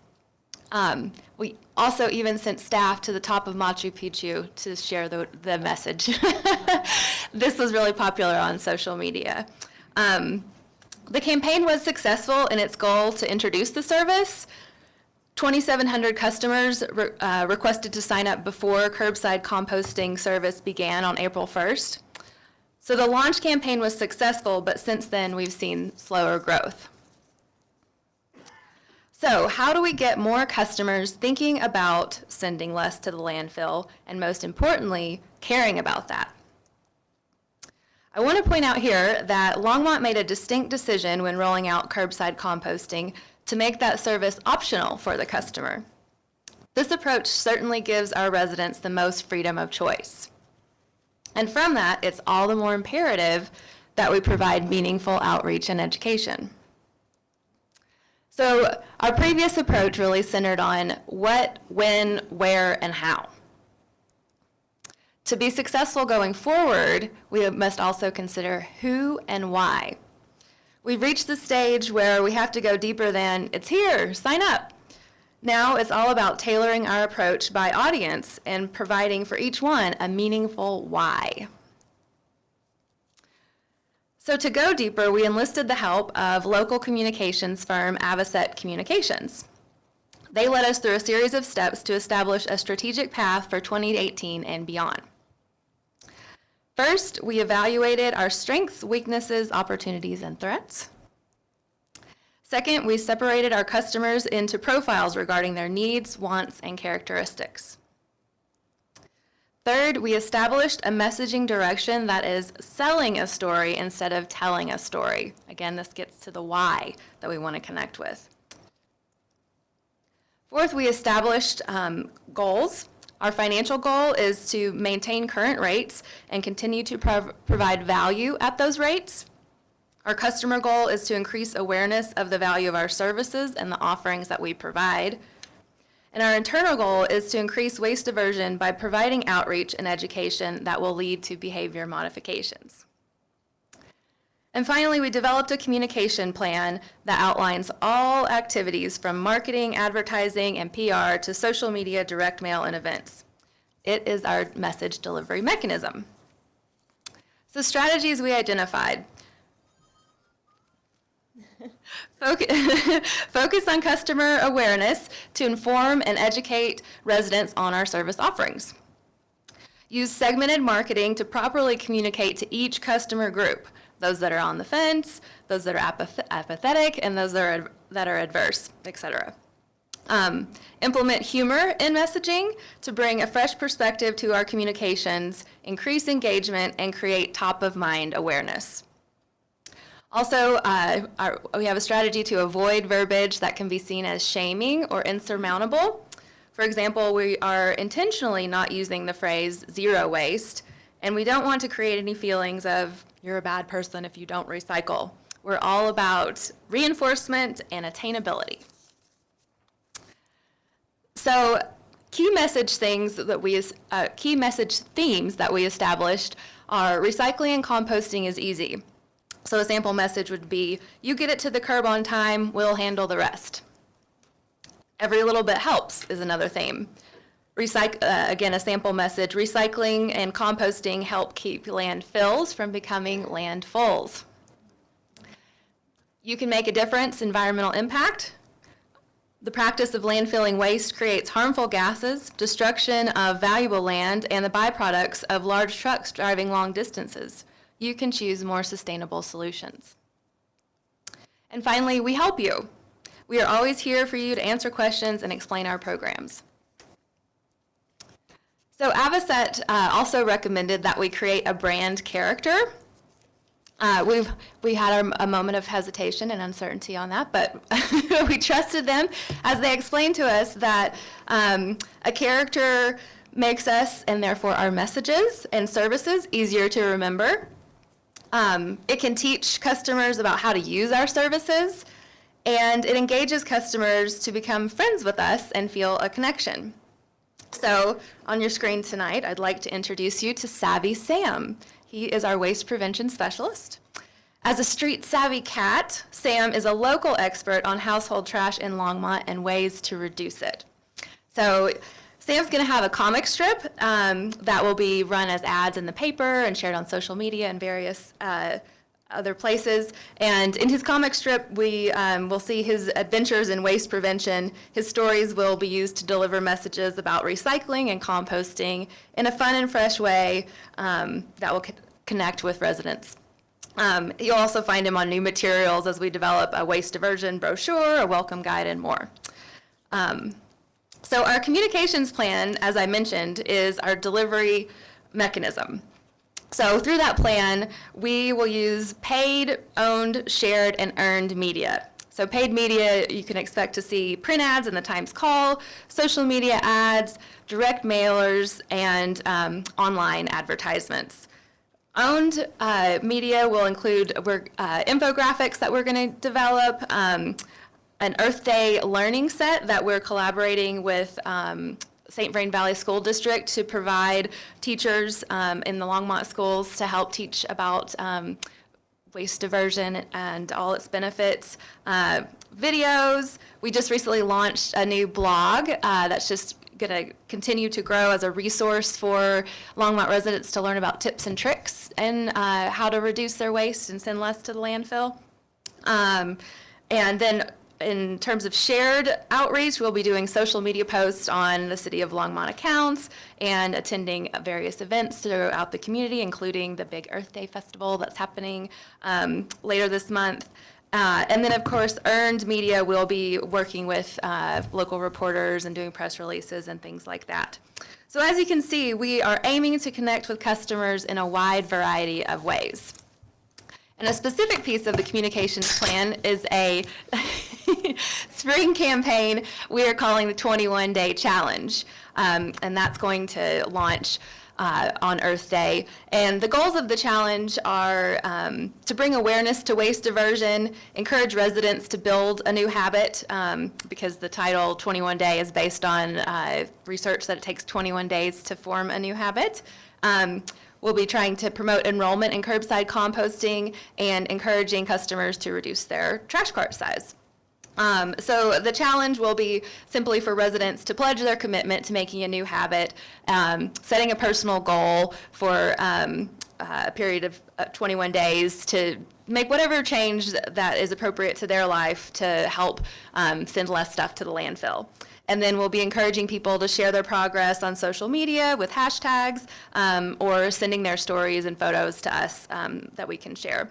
And everyone that takes the pledge to compete in the challenge will be entered into a drawing for downtown Longmont gift cards. So I encourage city staff, and I'm sure council, are ineligible to win the gift cards, but I still encourage you to consider taking the pledge and joining the challenge. We'll be linking to it on the city's website, and all of the advertising that we do will also have information about how to sign up.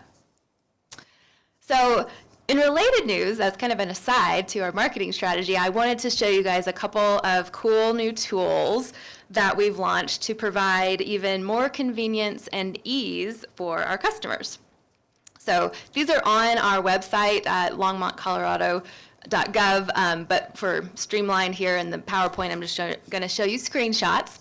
So one of the new tools is an online collection calendar. And folks go on the website and they see this widget and you type in your address. And what comes up is a custom calendar.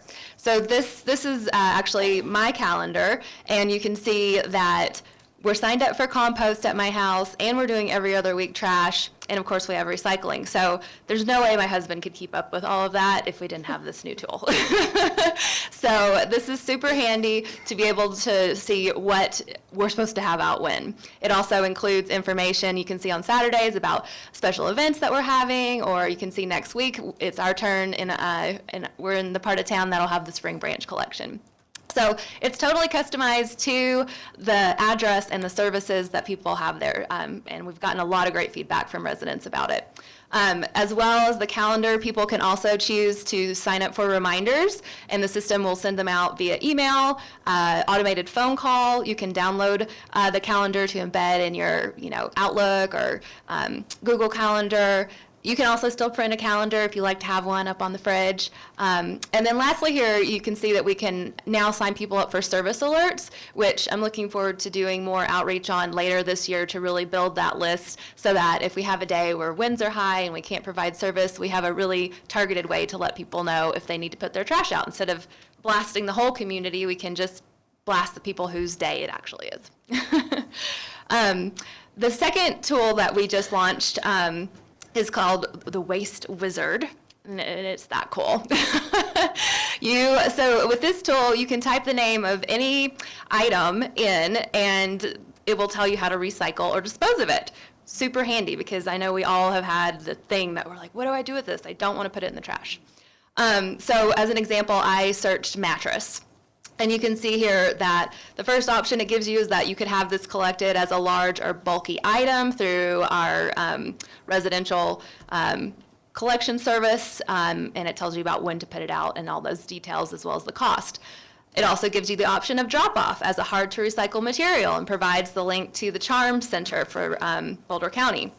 And thirdly, it shows you that you have the option to hold on to it until one of our free landfill days that are offered throughout the year, and you could dispose of it there. So I encourage you to go on and try out the wildest item you can think of and see. If you can't find it and you want to know if it is recyclable or all that, there's a way for you to submit through the system that it wasn't found, and then we can keep adding to it and growing it.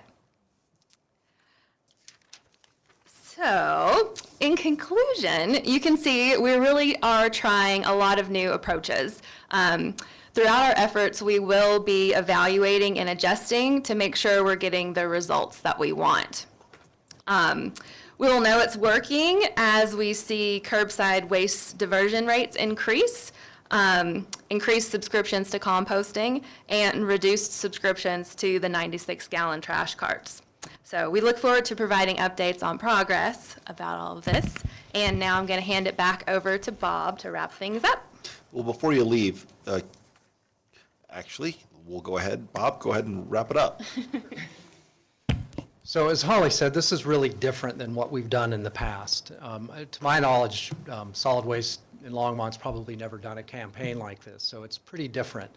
One thing that, let me advance the slide, one thing that I'll come back with, or we'll come back with later this year, is a request for an additional $55,000 for this program. When I prepared the budget in about a year ago, last year, we did not envision this type of an effort. We also didn't know what kind of numbers we were going to see with the new programs. But the request for 55,000 additional will actually bring us back up and in line with what we had been spending in the most recent 8 to 9 years. So we've actually cut back in the last couple of years, and we'd like to now go back up at least for the rest of this year, and we'll have to consider that going into next year as well. The fact is Longmont collects 130 tons per collection day, which are 4 days a week of waste. Only 35 tons of that are recycled now. That's not much. So of the 130 we collect on Monday through Thursday, only 35 tons are recyclable material. There are many studies that show as much as 70% of what is disposed of is actually recyclable or compostable, reusable. So those are good numbers, actually. They're nationwide, that's a pretty good percentage, but it's still not a good percentage in the context of overall capacity. We think, and Holly really pitched the idea that with just some minor behavioral changes of our customers, we can really add another 15 to 20 tons, we think, fairly easily. So we'd like to see that, but this ultimately has to be results oriented. If it's not, we're not going to continue with it, and we may come back to you and just let you know where we're at and what we think the numbers are going to settle in at. And then you can direct us, on policy for what you'd like to do from there if you're not satisfied. But this effort, I think, is worthwhile. There is a strong collaboration, obviously, of our program with the sustainability program. The program that Charlie and I are involved with in operations is a service and operations program. So we're really focused on 20 employees and 25 pieces of equipment. So we need the help of the sustainability program to kind of chart, where we're going to head with this overall. But we think that it's a good partnership and we see opportunity. The last thing here that I'm going to mention is the opportunity for Longmont to actually partner with other communities in a composting transfer station to also lower the cost right now in composting. And that's something Charlie is working on, or at least having communication on. There are a lot of different options. One idea that's been floated, it intrigues me. I don't know how viable it is, and that's using our old landfill site for a transfer station so that we can take our compostable material there and then have it hauled to a larger facility operated by A1 Organics or somebody like that. So there are some exciting opportunities ahead of us, but there's a lot of uncertainty as to where we'll end up ultimately with that. So questions? Councilmember Martin. Thank you, Mayor Bagley. I have a remark and then a question. First, this was a great presentation. I would like everybody who does reports for the city to look at this one because, yeah, but it had the goals that you set out. It had the expectations that you had when you began the program. It had which ones were met and which ones were not, backed up by data, and then you had an action plan to remediate your shortfalls and improve on your successes, and it was just great. And so I wanted to say that. I thought the cat looked a little like Bugs Bunny, but other than other than that, and then I have a question that came from a Facebook conversation that I had about dog poop, which is sorry, which is why we can't compost our dog poop when the Boulder County Trails system can compost their dog poop. Perhaps Charlie has an answer to that. That's an above the fold headline for tomorrow. Yeah, I know. Marcia Martin, it's spelled M-A-R-C-I.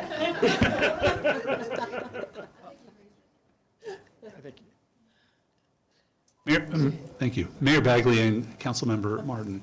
That's a great question, and there's a couple of answers around that. Where we take our compost at this time does not accept animal waste in the stream. And I'm not 100% sure, but I believe I've had this conversation with our partners in Boulder County, and I think they do something different with how they manage that dog waste from the open space area. I'd be happy to look into that a little bit for you and report back, but it certainly doesn't fit into the streams that we have that goes through Western Disposal to A1 Organics into the typical industrial composting stream. Thank you. My guess was pretty good. So, okay. Councilmember Peck? Thank you, Mayor Bagley. And I agree with Councilwoman Martin. This was a great presentation. I really liked it. And I'm glad that you're collaborating with the school district and that you were in the April 21st Earth Day. And I was wondering, what are the chances of having those coloring books ready for that Earth Day? Because kids always need handouts, and I find that children teach their parents a lot. And if you can get them engaged, they'll engage their parents. Absolutely. That's, you connected right with the reason why we thought it was so important to pull together with St. Vrain on this effort. And we did start out thinking that we would make a coloring book that would just be general use that we could give out at events and things. And then it really morphed more into this learning activities set that we developed with the school district. And so it's essentially like lesson plans that the teacher can download and activities that they can do in the classroom. So the coloring book is still on the to-do list as something that we'd like to have at events, but it won't be something we have in time for Earth Day. But we may be able, I do like the idea of having something there, so perhaps we could look at what we've developed for the schools and just morph that into a kit that parents could take home and they could do as a family. Mayor Pro Tem Christensen. Several things. Several things. First of all, I also applaud you're getting involved with the schools, because it's easier to teach children to develop habits than it is to get adults to change. And don't underestimate children's ability to shame their parents. That's when you should use shaming, because I remember going home with when I was a kid, we were always getting things about like fire safety. It's fire safety week. So then I would go home and make a list for my parents about all the things they needed to fix in the house that were out of compliance with fire safety. And then the next week we had another thing that we were supposed to, that we could torture our parents with.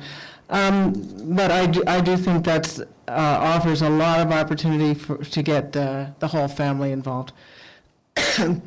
I think one thing that I have noticed about my composting, and I've been composting most of my life, but it's very hard for me to remember or to get myself set up so that I compost Kleenex and paper towels, because especially Kleenex are all over the house. They're not necessarily in the kitchen, which is where it might be useful to think of a way to offer suggestions to people on how they can set up a center for composting. I don't know, that may be a little bit strange, but it might help. As a blog post idea, for sure. Yeah. And the other thing is, I think that calendar and the Waste Wizard are great. Those are two of the things that people perpetually, it's why we don't do things, because we're not really sure when it's due, and, oh, I missed the shredding event again, and, and then things like, yes, the mattress and the, I don't know, Lazy Boy that needs to be recycled, and the lawn umbrella that has failed terminally, all that stuff that's very useful for people who just sort of pile it up in the corner of their yard until it's rotting and composting itself. Once again, we're not doing many apartment buildings. right, for recycling, and are we doing, what is our situation with apartment buildings? So, Mayor Bagley and Councilmember Christensen, we do offer recycling at a number of multifamily units Yeah. that are set up where there's some responsibility in the units where people are managing properly the recycle bins. I will say that multifamily units are very difficult. When you have the very large multifamily units that have dumpsters, Yes. don't have a lot of space for additional containers. I mean, we have multifamily units that just have, some don't even have room for a dumpster, and they're just in the parking lot. So it makes it very challenging. Yeah. And also that'll apply in our composting program. It'd be very difficult to Sure. have just a dumpster out there. In short, there are a few around town that do have some recycling, but there's engagement by the property managers or somebody on site that will put the carts out and bring it in. But it is a challenge, and it's a challenge that we have across Boulder County. Yeah. I talked with our partners in Boulder County at the RCAB as we talked about that as well. Yeah. How can we improve that? With our friends at EcoCycle as well, we talked about how can we improve that. I think down the road, we might see some improvements, but building those relationships or the awareness with apartment or property managers would be helpful. But Yeah. I think our focus right now should stay primarily with our single-family residential or the smaller, up to 8 units, where we can really be successful. Yeah. And then edge into that. And I believe that also is a part of our sustainability plan, to reach out to the multifamily sector. Yeah, later on, but try to beef up the takers for composting and recycling too. Okay, thank you. Councilmember Waters. Thank you, Mayor Bagley. So a couple questions. First of all, I want to reiterate what others have said about a nice job with the report. And it's an impressive campaign. Excuse me, Dr. Waters, could you, we're getting points to ears out there, if we could get that in there. I am curious, in terms of monitoring progress, I saw 14% current level of use for diversion and 65% use of larger containers with a target to go up and down, right? So as you talk about making progress and whether or not this is a good investment and how you'll make that decision, it'd be helpful for me to know 14%, from 14% to what, from 65% to what. And there was a reference to the city goal. And as I recall in the sustainability plan, there was a reference to the city needing to establish baseline, right? That's, I think, the last language I saw in the sustainability plan. So I'm curious, A, is there a baseline that's ever been established? And if so, what is it? And for the third kind of target here, going from A to B, from what in terms of city to what would be good enough in this plan? So that's my first, I have a couple more I'd like to come. I want to clarify, the benchmarks that we have for the 96-gallon container is that we would have only 50% of the community that's single-family homes participating in that subscription. So the target would be 65 to 50. Right, so we drop, right. Through this campaign. And I'm glad you asked about composting, because we didn't mention that. But the research that our consultant did when we came to you to set rates back in 2016 indicated that in the long term, whether you started with opt-in or opt-out, that most of those converged at about 25% participation. So that's still fairly low in my mind, but that's what you would expect voluntarily to participate in composting. And that's probably 5-7 year time frame. So that's the target with the use of Avocet, get from 14 to 25. Correct. Is there a city baseline? Have we established the baseline for cities? I think in the language in the sustainability plan, if I recall, it was for the waste diversion part of this would be to establish baseline. If that's happened, what is it, and what's the target here? I don't remember the target numbers for waste diversion. Well, there wasn't in the sustainability plan because there was no reference to a baseline having been established. That would be the only way to measure progress with this campaign, as far as, because the city was one of those 3 goals, right? Yeah, I don't, so when you talk about baseline, you're talking about baseline for waste diversion overall. Well, I'm thinking about specifically as the city of Longmont sets an example for other cities. 50%. How are we going to do that? And how are we going to know whether or not we've made enough progress? I believe the sustainability plan has a 50% diversion rate or benchmark. For the city? For the city, correct. That we would achieve 50% diversion of solid waste. And that is, I believe that plan is focused beyond just residential, but at least 50%.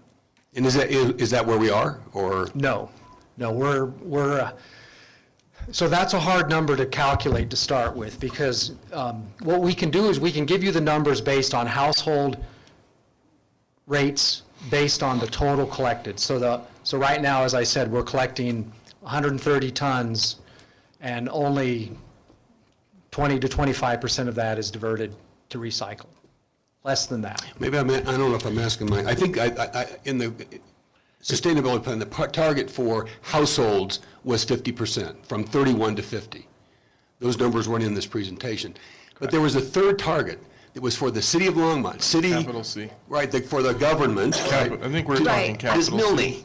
She's like bouncing up and down there. She is the cat. I am connecting with the part that you're discussing about the baseline, and that is the piece of the internal city operations. Correct. We had not yet established what our baseline is there, but for the community, and Charlie and Bob would confirm the number, but we do have a baseline of waste diversion right there and have a target set. So it's that internal city operations piece that we're still establishing. So one of the things I'd like to see it somewhere in this campaign, since that was a 2008, as I recall, adopted in 2008. Since 2008, we have an established baseline. And I don't know why, but it would be good to do that so we could measure progress, especially if we're going to talk to other cities, so we could point to how we are holding ourselves accountable and what kind of progress we have made, right, as example setters, as exemplars of this. I'd like to see. One more follow-up. Those 21 days for changing behavior typically are going to be effective when they are associated with some kind of support, right? So it's routinizing the behavior, but there's also scaffolding or supporting of that behavior. So I'm just curious, in the campaign, it seems like a neighborhood component through neighborhood leader groups or HOAs or some way that create a kind of communal support system.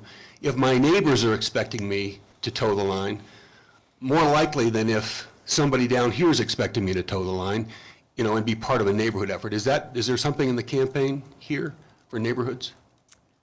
Mayor Bagley and Councilmember Waters. I think I love that idea that you just brought up with the neighborhood connection, and I have time to still build that in more strongly. The support that is already envisioned with the campaign is that when folks do sign up and take the pledge form includes submitting your email address, and we let folks know that throughout the challenge period, we'll be sending weekly emails with tips and tricks on how to reduce waste. And then on social media, I can easily include that piece of show us what your neighbors are doing, but I love the idea of reaching out to the Neighborhood Group Leaders Association and letting them know that this is going on and encouraging them to adopt it as a neighborhood challenge. So absolutely, I'm going to write that down. Peer pressure can be powerful. That's right, yep. One last thing and then I'll shut up. Can I add to your last question?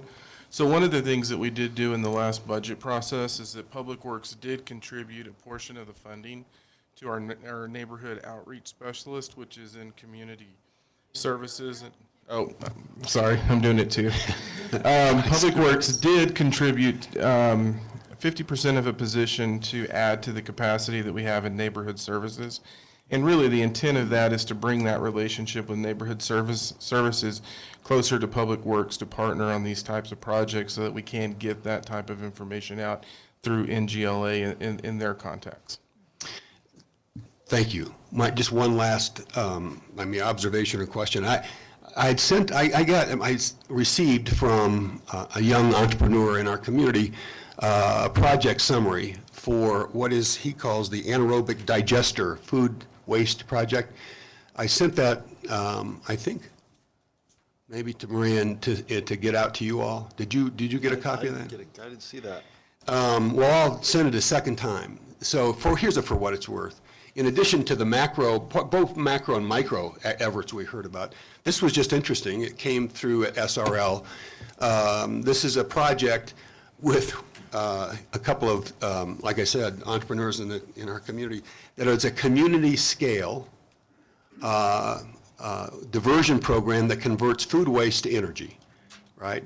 It's very innovative.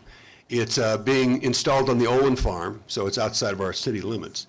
But we got an invitation to come to a demo. And the demo, they want to do the demo early in May.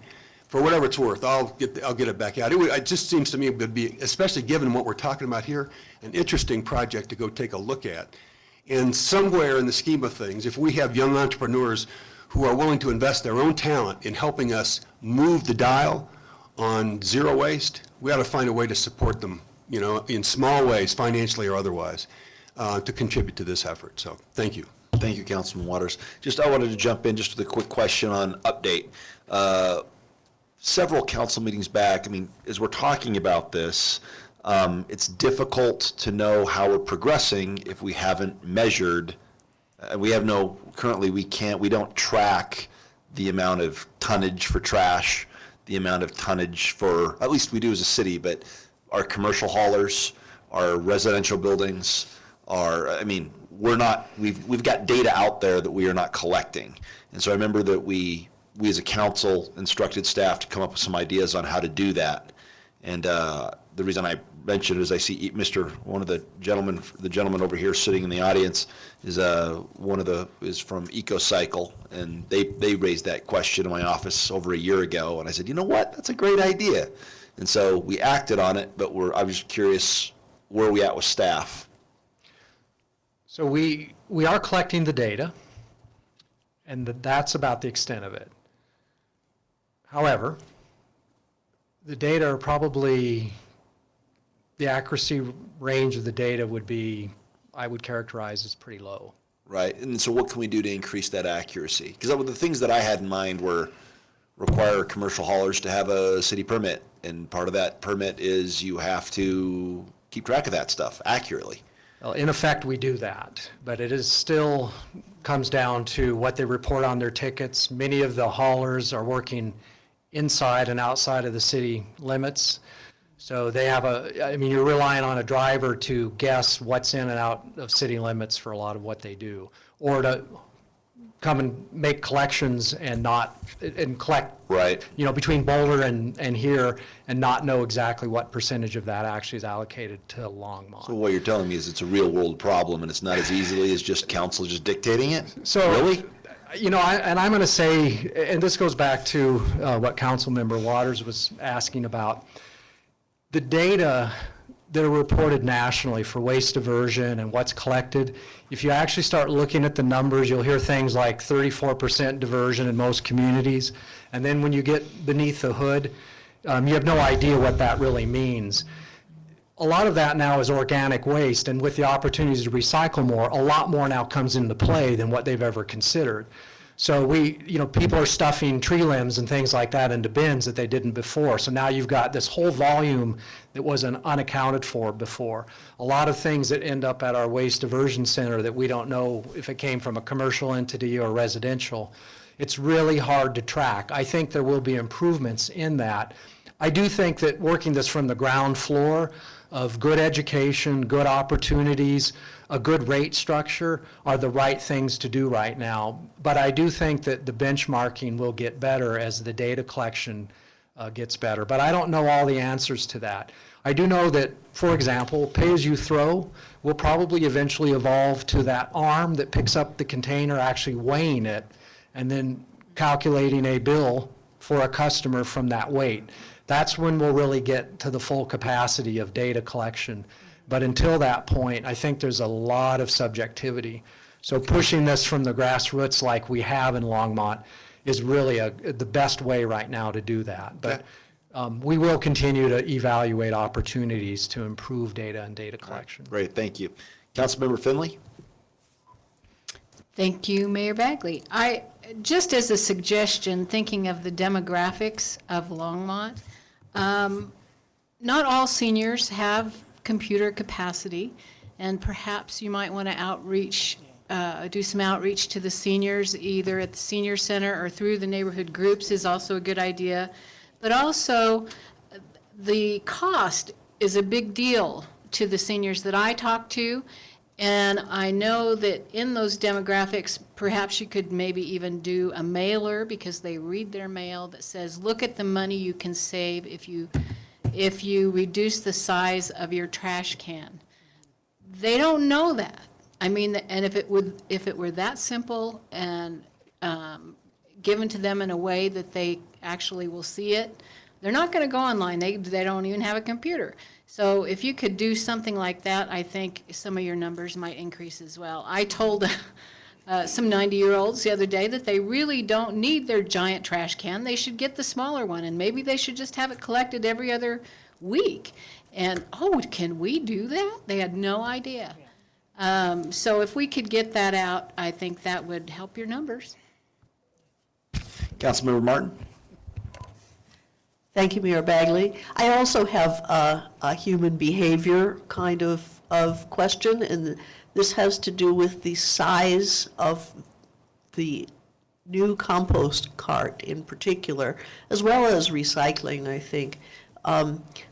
I live in a small house with a very small lawn and garden, which I think we're going to encourage that to be the way of the future in Longmont, or have people with big yards xeriscape more of it, which brings you to the same thing, which is that there is no way you can fill up that compost bin in 2 weeks, not even in fall.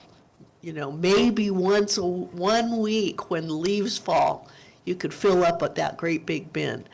And so I'm thinking, you know, if you have a small house, a lot of people might be saying, well, I kind of like the idea of composting, but I don't have any place for that great big green thing. You know, it'll be sticking out into the driveway, or it'll take up too much room in the garage or whatever, you know, wherever they're going to store that bin. And I compost anyway because, you know, civic-minded and all of that and civic duty. But boy, would I like it if I could have a 48-gallon recycling bin and a 48-gallon compost bin, because that would do me. And I think there might be a lot of people like that. Just a quick response to that. We're a small program, so when we make a change like we've made, you know, we have to order a certain number of carts, and we tend to order probably larger than what we normally would. I think we will converge with those preferences with time, but we made the best guess we could starting this way and ordering the containers that we, you know, thought most people would want. But we hear that, and I think we'll get there eventually. That's good. I just wanted to, you know, put it in the back of your mind. All right. So one last comment here. I appreciated the comments about liking this presentation. And the reason I like that is because Holly put most of this together. Oh, we knew. And because she's really good at this, that means that introverts like me can now start relying on her to do a lot more of this as she figures more out. So thank you for that feedback. All right, thank you. All right, why don't we go ahead and take a brief, we've been going for 2 hours, so let's go ahead and take a 5-minute break.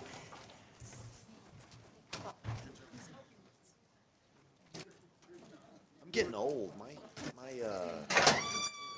knee hurts. I want to stretch it out. And I keep getting, there's no room to like. I'm long. I like go way back.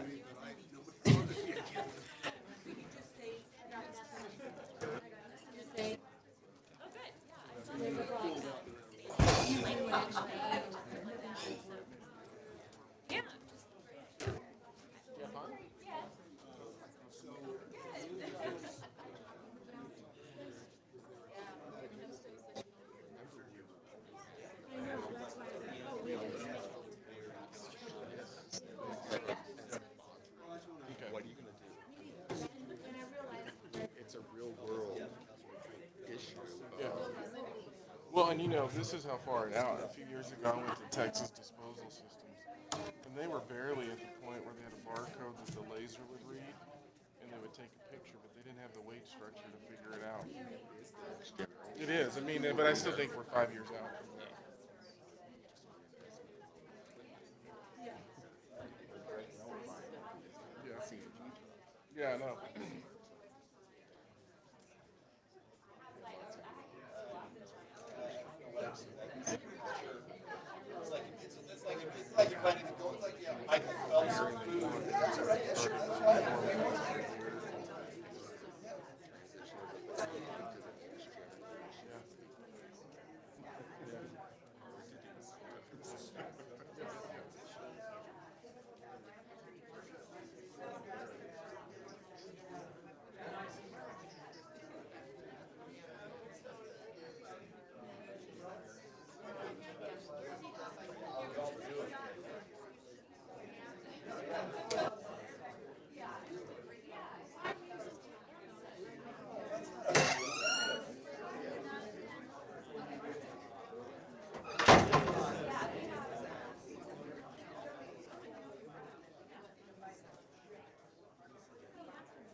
Yeah, I don't know. Have you seen anything like this? Do we have any copies anywhere? There's no printer, because she said she emailed us, Kelly. Could I ask you to look in the open records box for it? Yes. Because we don't know, yeah, I don't, they were clearly reading from a letter that they sent to council. We don't have a copy. Okay. Yeah, so that's the only place I could think of to find it. I'm always right. So when I get tail, boy, that's trouble. They were like, how are you doing? Antibiotics. Giving them to me. Yeah, exactly.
Should we pull up my presentation?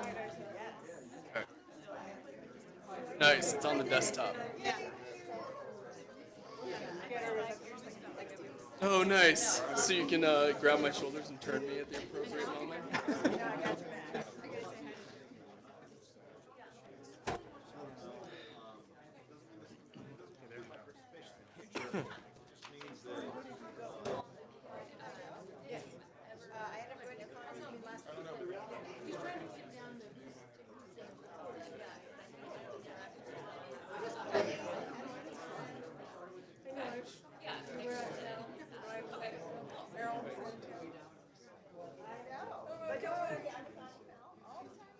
What's that?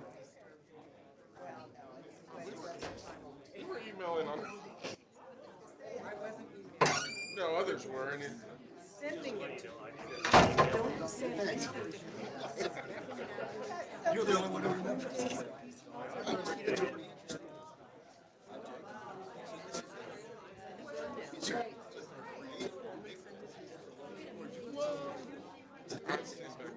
Pretty alert.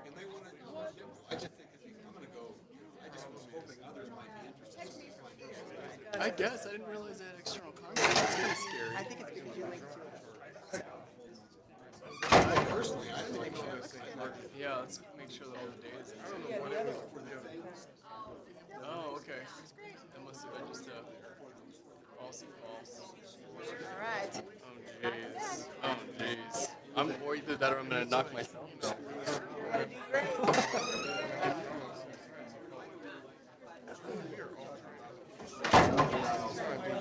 Yourself in the foot. Yes.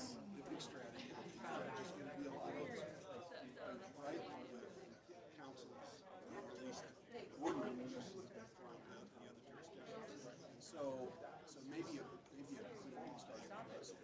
That's the That we persuade at least 2 other cities, right, to sign on to 100%.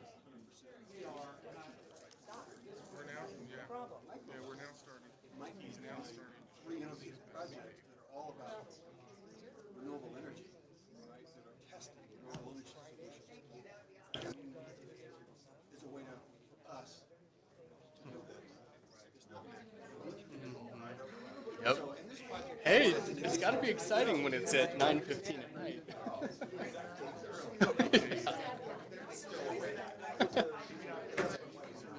Nice.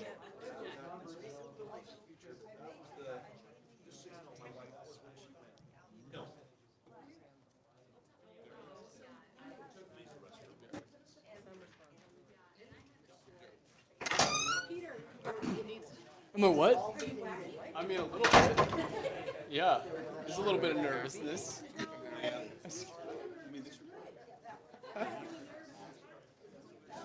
Yeah, that's true. Yeah, they're all my nerves are suppressed.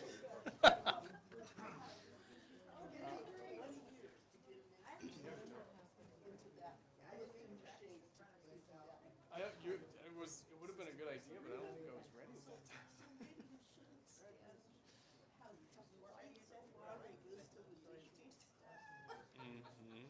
Yep, and add pictures.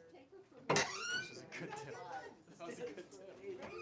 I just dug them out of the engineering folder. If they're going to measure progress, they got to measure it's from its 14th to Sunday. I mean, you can ask for $55,000.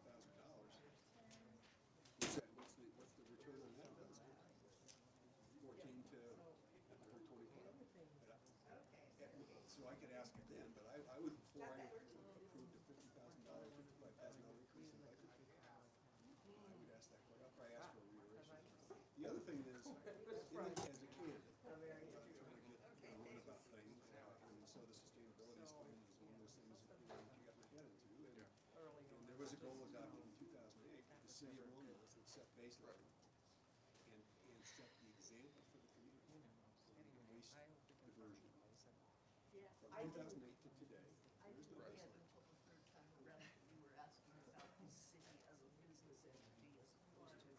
As a governmental.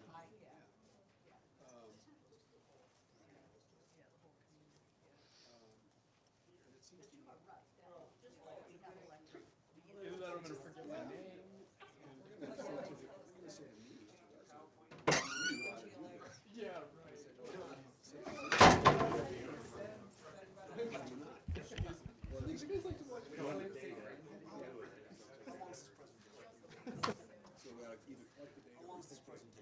As short as you want it to be.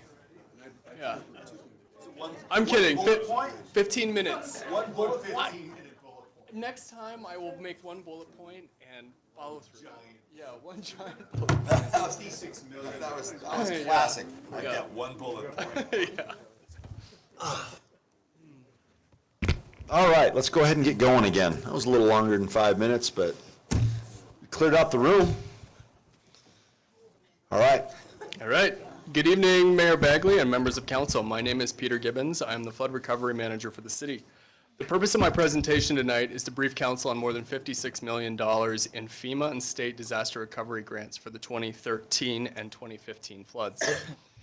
During this presentation, I will overview the floods, talk about the recovery office, provide a recovery financial update, talk about our funding structure, and then talk about the path forward for the recovery.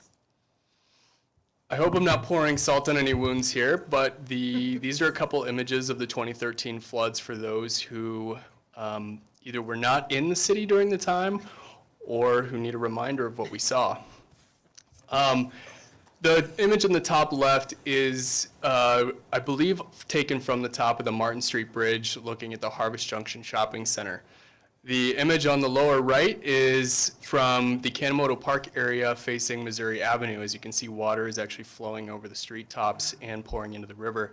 The Kanemoto pool was destroyed during this event, and so that I don't traumatize you any further, we'll talk about some of our successes. So during the floods, the Button Rock spillway ended up flowing quite a bit of water. It actually scoured down to the bedrock. So as you can see in the image on the upper left, that is the spillway minus a bridge that used to be there and a new large gap. You cannot tell from this image how big this gap is that was formed.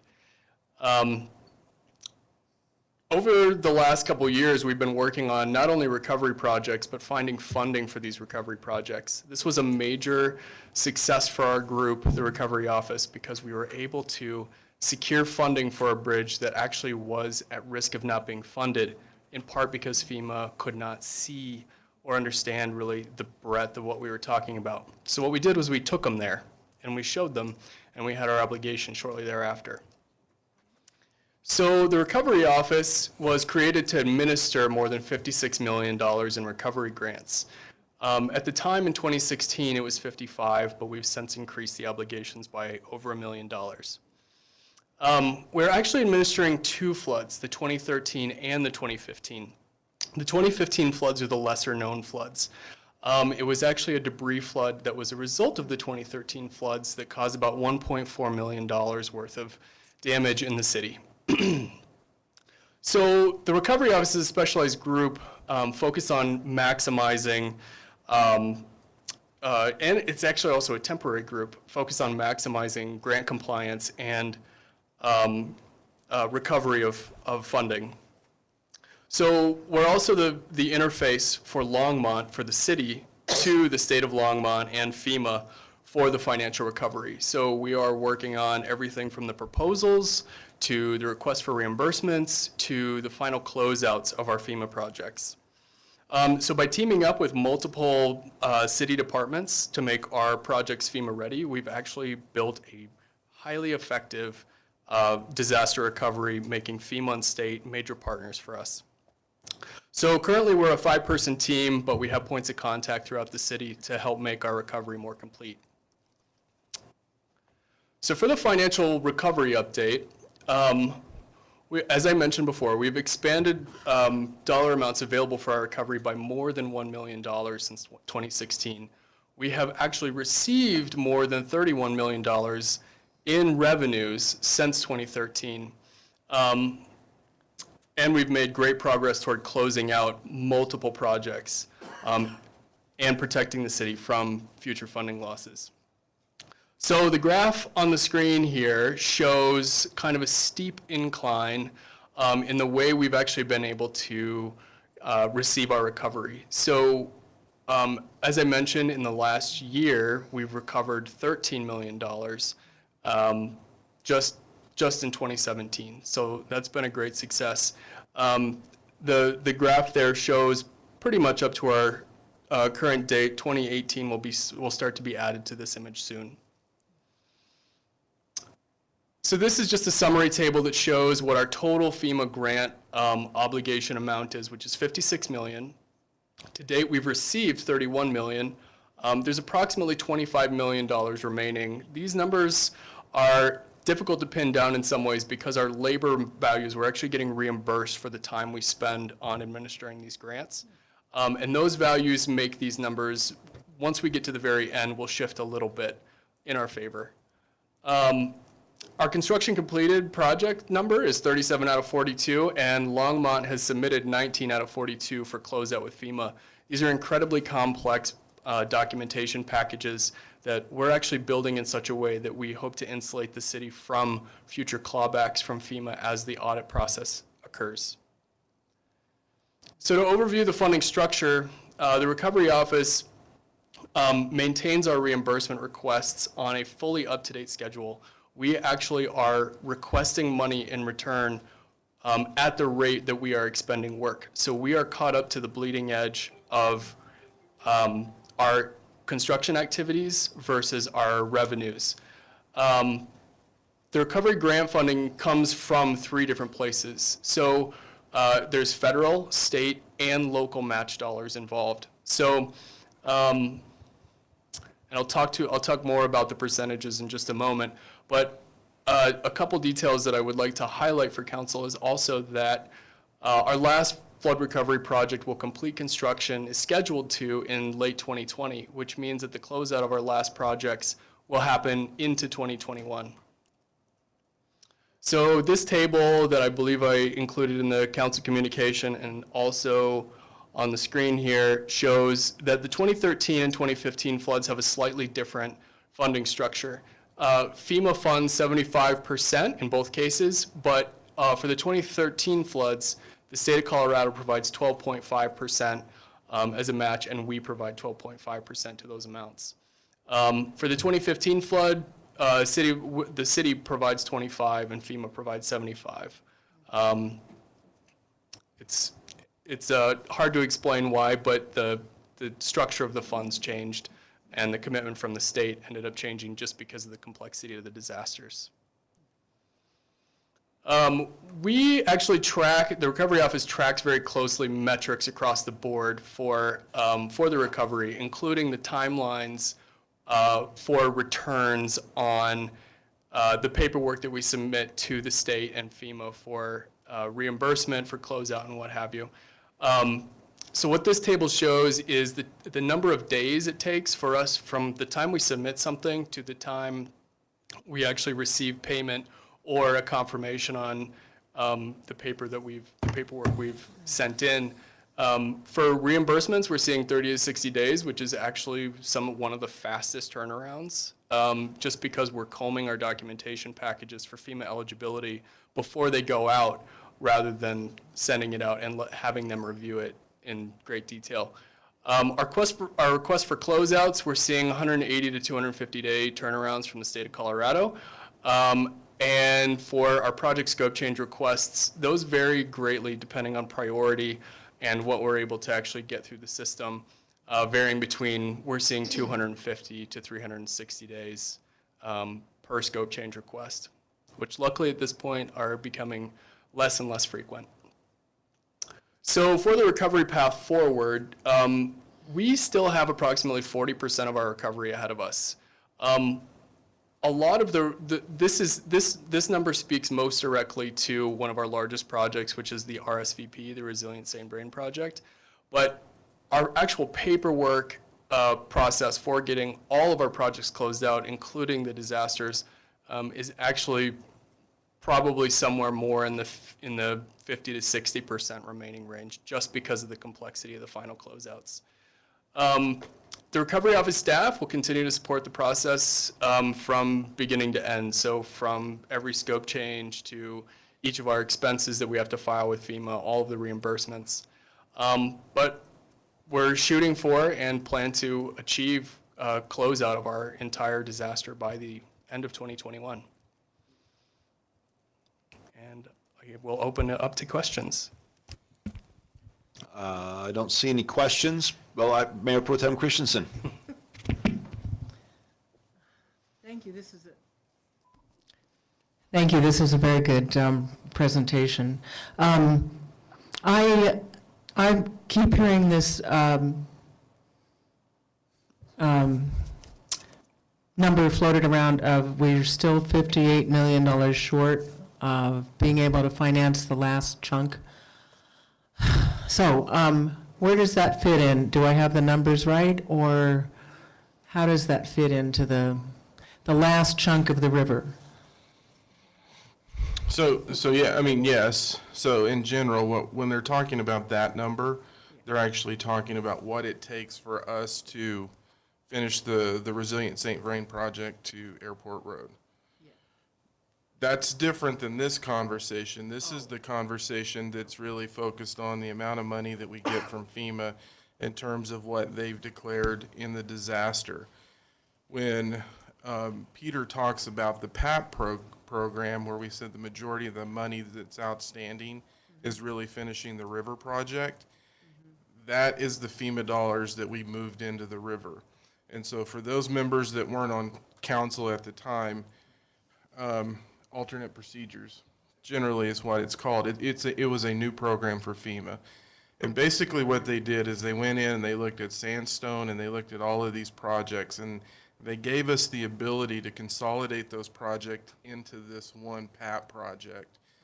We then could do the work in sandstone, and where we made the decision to leave it more natural and let the river take its course based on the river, it then gave us the ability to move those funds into the RSVP project. And so that's the number that's touching it, but that's not all of the project. Councilmember Waters. Thank you, Mayor Bagley. I got my briefing from Public Works just 10 days ago, which was very helpful for this conversation. I just want to reinforce what I think I learned or clarify. Through 2021, does that get us to Hover? That's the it just gets us to the, so help me with the stages, Dale, and because I know the Army Corps of Engineer project folds in here somewhere as well, but Correct. Through 2021, how far does that get us going west? So, Mayor Bagley and Councilmember Waters, just a couple of things. When Peter's referring to 2021, that's sort of the closeout of the projects that we have funding from FEMA on. So that's a timeline associated with the expenditure and then the final reporting of the FEMA-funded programs. And so those are really just what we talked to you about, and we've talked to the council about, reaches 2A and 2B, which take the project from where it ends now at Main Street up to and just upstream of the Burlington Northern Railroad. That's what that is in reference to. The project funding that we have right now, if we are successful in getting the Army Corps grant and that project, we believe that will get us into the area around Isaac Walton. We need to get all the way up to at least the Fairgrounds Pond and the crossing of Hover Road in order to really provide ultimate protection both south and north of the river from Hover to the east. And so we will be coming back and giving you guys a more thorough update on RSVP. We don't want to do it tonight because I'm looking. And one just quick note is the good news is we're going out to bid tomorrow on Reach 2A, which is the next big reach to get us all the way up through Pratt and up towards the railroad. And so the whole team is working hard, and we really appreciate Peter. He pays a lot of attention to the FEMA process and to working with the state of Colorado, and that frees us up to focus on the projects. So we really appreciate that. Just going along with that question, my concern, I mean, there's a lot of concerns about the RSVP project, and very wise, very wise not getting into that tonight. But the one question I have is the biggest obstacle I see in the project, in addition to money and time, but the BNSF bridge. And so my question is, we're planning all this, but if BNSF, just kind of like the Northwest Rail, if they're like, no, we're not moving our bridge, what's going on there? So just real briefly, Mayor Bagley, thanks for the question. We're actually having a lot of success working with BNSF these days. Part of it is because we hired a consultant, Wilson consultant, that works very closely and they trust. They actually do a lot of the work for BNSF, and so it always makes sense to have somebody that they know and trust bringing forward to them these plans. And so at this stage of the game, we're working very well. We're at about a 30 to 50% design level on the bridge itself. We believe we're coming up with a funding mechanism to get that bridge replaced. It has to get replaced. It's really not a question of, of not doing it. It has to happen in order for Reach 2B to work, because we're moving the river. We're moving the river underneath where the railroad is right now. Good news, though, it's going well. Good. And in fact, it's going so well that the railroad is even entertaining the idea of having the city build the bridge, which doesn't happen often. Typically, they want to be fully in control of it. But I think, again, because of the team that we've come up with them, and that can help us not only expedite the project, but keep it tied together with the river project. Well, if you can get us the Northwest Trail, if you can get us the Northwest Rail, Councilmember Peck would advocate a big bonus for you, Mr. Rademacher. Haven't quite got to that point yet. All right, well, thank you very much. Again, on behalf of council, you guys are just awesome. Peter, good presentation. And just since 2013, I just continue to be amazed at what staff does. So, thank you. I want to say something for the council members. This is the FEMA piece. You've heard from Kathy Fedler when we talk about the CDBG-DR piece. That's a different funding source. At times, we have this all mixed together. And so they have to literally carve these out in one area by surveying lines so we can get the reimbursements in. And what I want to talk about the team that we put together to do this. What Peter hasn't said is a couple of years ago, I was spending about once a week, if not more than that, on the phone with the state, trying to work through issues. We were constantly talking about the pace of reimbursements and so on and so forth. Peter's really, in combination with Charlie and the rest of the staff, but Peter and Charlie have really sort of taken that, and they call me in about once a quarter at most to have conversations these days. But they've actually developed forms and processes that the state of Colorado is now using with other jurisdictions. And one of the things that I will say is when we talk about speed of returns, ease of moving through the process, we are not having the issues that communities across the nation have typically talked about when they talk about their relationship with FEMA. And that's why when you hear us have the conversation, we go, no, it's working really well. That's in large part because of the work that they're doing in setting up these processes. And why it's important is because 20 years from now is probably when the OIG is going to come in and start doing all the review of this. And that's when you get back into potential takebacks.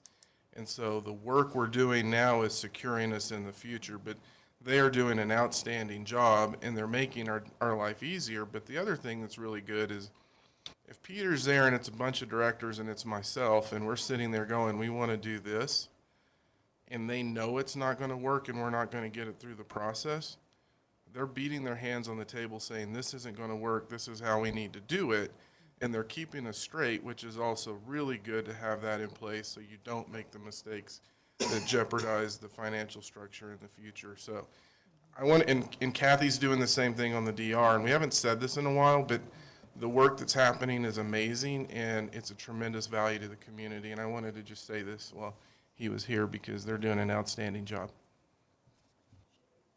Again, good job. Order. Order. I mean, come on, guys. No clapping. Good job, Peter. All right, let's go ahead and have move on to mayor and council comments. Councilmember Waters. Okay, I'll be quiet from now on, the rest of the evening. except I have one question. I just want to reiterate, the city manager and I visited about this, and you and I have as well, but so the other council members know, I've kind of pushed to get some options for a council retreat, at least on my calendar. If we're going to do that, I'd rather do it sooner rather than later, and as my calendar now fills up in different ways than before the election, I'd like to get the time blocked, and so we can start to think about what to do with it. Don't feel guilty. I'm with you. I've got court schedules, and I've got, yeah, the sooner the better. Do we have potential dates yet for the retreat? She's actually sending it out right now with some information about tying it into budget prioritization, so. Okay, so when you say sending it out, you're sending it out via email? Yes. Or do we want to just do what you did last time, which is, what about this date? We want to send the email out to you so you can see some of the structure that we're talking about and look at the dates. Okay. And then if we need to, we can talk about it on Friday. Perfect. Sound good? All right, great. Mayor Pro Tem Christensen. My neighborhood has been getting its little limbs trimmed all week long, and those guys have done a terrific job this year. It's the best year ever. I just want to thank the city for trimming those trees, and I don't have to shimmy up and try to shimmy up 80 feet and trim off my own limbs. So shout out to the forestry department and the contractors they've hired. Councilmember Rodriguez. Thank you, Mayor Bagley. Good to see Peter. We graduated high school together. Yeah, I just wanted to let council know that on Friday morning, I will be with Joni Marsh and Phil Greenwald at a transportation symposium in Denver. So I will not be at the meeting. Okay. Could you make sure you get some dates? All right, perfect. All right, great. I guess the only thing that I'd want to report back on is there was some talk, Councilmember Martin brought it up, as well as Karen Dyke, and the public invited to be heard. We had our Platte River Power Authority board meeting this week, and they did present, along with that 5-year plan that Karen Dyke was referring to, they did, that plan is for the next 5 years, but they actually had a slide that showed 2025 greater than 50%, and then 2025 to 2050 working on 100% renewable energy. And I voiced, as well as Tom Roniotis, that our resolution, et cetera, and reminded my fellow board members that until we put it in policy, it really doesn't count. And so the challenge there to the staff was to bring back something that would allow us to set policy that would really get us on board for that 100% renewable energy by 2030. And Mayor Troxel from Fort Collins, and Mayor Marsh from Loveland, and Todd, I don't remember his last name, but the Estes Park mayor, I'm quite hopeful that we've got at least 8 members on the Platte River Power Authority right now that would support that. So, I mean, I can't guarantee until it actually happens, but any efforts, the surest way to make sure that what Longmont's done is translated into a quad city effort would be those board members. And I think that they're already leaning that way. And so I will report back, but just wanted to make sure that I thought that was important enough to bring up now rather than wait till Friday. So any other council comments? With that, let's go ahead and adjourn. Oh, actually, sorry, I don't want to hear anymore, Harold. We're adjourned. No, just go ahead. Mayor Dominguez, or Councilman, or City Manager. Mayor, Council, I actually do have one item that I need to talk to you all about. And I'm going to bring up prairie dogs again. So when we talked about that process, and you all gave us some pretty specific direction in terms of what to do, one of the items that you mentioned in that direction was to utilize our normal public engagement process. And so since then, there's been some questions regarding the timing of when we bring that item back to you. In talking with staff, they began meeting last week. They really feel like they're going to have a draft of that ordinance by the end of this month. When you add the public involvement process that you all talked about going through, that actually will extend it another month. And so we would bring it back to you in June. And so really the question that I have for you all is that what you intended for us to do, is to go to other boards and commissions and bring this policy forward, open it up for public comment, and then bring it back to you? Or do you want us to draft the ordinance and bring it back to you in terms of a first and second reading? Councilmember Peck. Thank you, Mayor Bagley. I would like you to draft it and bring it back to us first and second reading. I feel like that we've had a lot of public comment. We know what they want to do. They've given us great instruction, et cetera, and that's my comment. I guess I'd agree, but the only thing that I'd add, I think that the prairie dog puzzle is kind of like the prairie dog issue is kind of like those Chinese finger puzzles. The harder you pull, the more resistance you get. And so my concern as we move forward, it needs to be done, and we can't have an ordinance without a first reading at a regular session and then a second reading at a subsequent session. And the harder we push and the less public input, I agree, we've had plenty so far. But in the event that there is more needed, and I don't know to what extent more would be needed, I just want to make sure that, currently it's not illegal for people who own land to go out and kill the prairie dogs. And so I don't want to encourage that.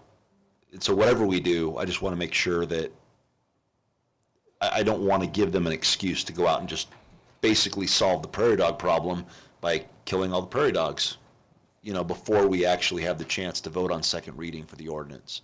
So that's not counter to what you're saying. I agree we should bring it back, but if there is anyone in the community saying, let's have more discussion, I wouldn't necessarily be opposed to it, but I haven't heard that. Councilmember Martin. Thank you, Mayor Bagley. Not necessarily to express a contrarian point of view, but I think that there is another aspect to this situation that ought to be considered, and that is that in my observation, the city has a lot of very weighty problems in front of it. And I have a little bit of concern about establishing the precedent of a group pushing to the head of the line and disrupting the very well-ordered and general processes of the city. I know a lot of people feel very strongly about this, but when you ask whether it should go through the public comment process or whether it should be accelerated, I would want the staff personally to do what is best for the critical processes of the city rather than considering only this one process. Now. Councilmember Waters. I lied. I said I was going to say. Yeah, welcome back, Councilmember.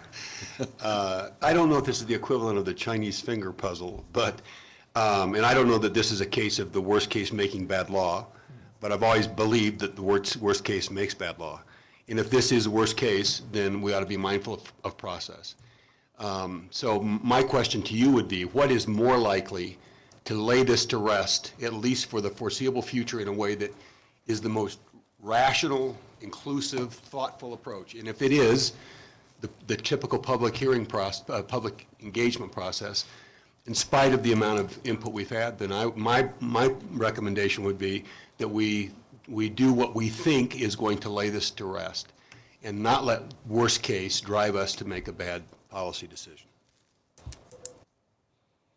Councilmember Finley. Thank you, Mayor Bagley. I had some questions. I still have some questions. One is what the state process is. Do they all have to go through the state process? Whether they go through ours or whatever we're going to do or not. The other is more data on exactly what it costs to exterminate them. I don't have that data, and I would like it before whatever process you guys decide on to use. I don't think this should go to the front of the line, but I do And I'm not sure we need any more public comment. I think we've had plenty of that. But I don't think we need to rush it either. Mayor Pro Tem Christensen. I think that. Sorry. I think that we were given a draft of this something like a year ago. And it has sort of lingered. And that's, so I don't think that they are rushing to the, or some of us were presented with this at least 9 months ago. So I don't think this is really rushing to the head of the line. But I think we should just have it go through the process and go through the 2 hearings. I don't think we need, I'm sure that we will get more public input at each of those. And I don't think that we need to have it delayed by, I don't know, a open forum or something like that. I think we should just follow the process that we have. You know, I don't know that it needs to be rushed. I do think that spring is a time when people typically exterminate prairie dogs. So I think that's the only consideration about being timely, actually, yeah. Councilmember Rodriguez. Thank you, Mayor Bagley. Just to throw in my 2 cents on this, I don't believe we are going to get any real new information from the public as far as additional public remarks concerning prairie dogs. I think the folks that are most passionate about the issue on both sides have already spoken or are the only ones who are continuing to speak on the issue. So I feel absolutely comfortable going to a first and second reading as it comes up, you know. So that's just my opinion on it. So it sounds like our process is to have first and second readings and invite the public to come speak when we're having that process, and we do that. Is that what I heard? So I'll jump in a little bit. So one of the things that was in play was other boards and commissions. Now I will tell you, in talking to Eugene and Dale and I had a conversation.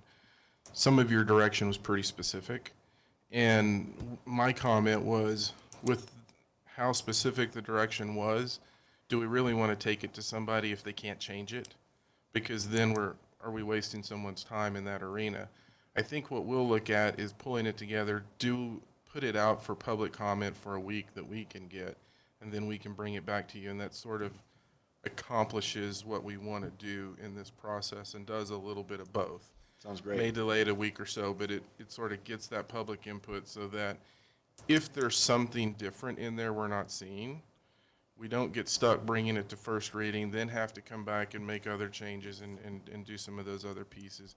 So I think we can find a blended approach, but I just wanted, the direction was very specific to go through our normal process, and for us to change the direction, I needed you all to agree to that. So if you're okay with the approach I just talked about, then I think we can move in that room.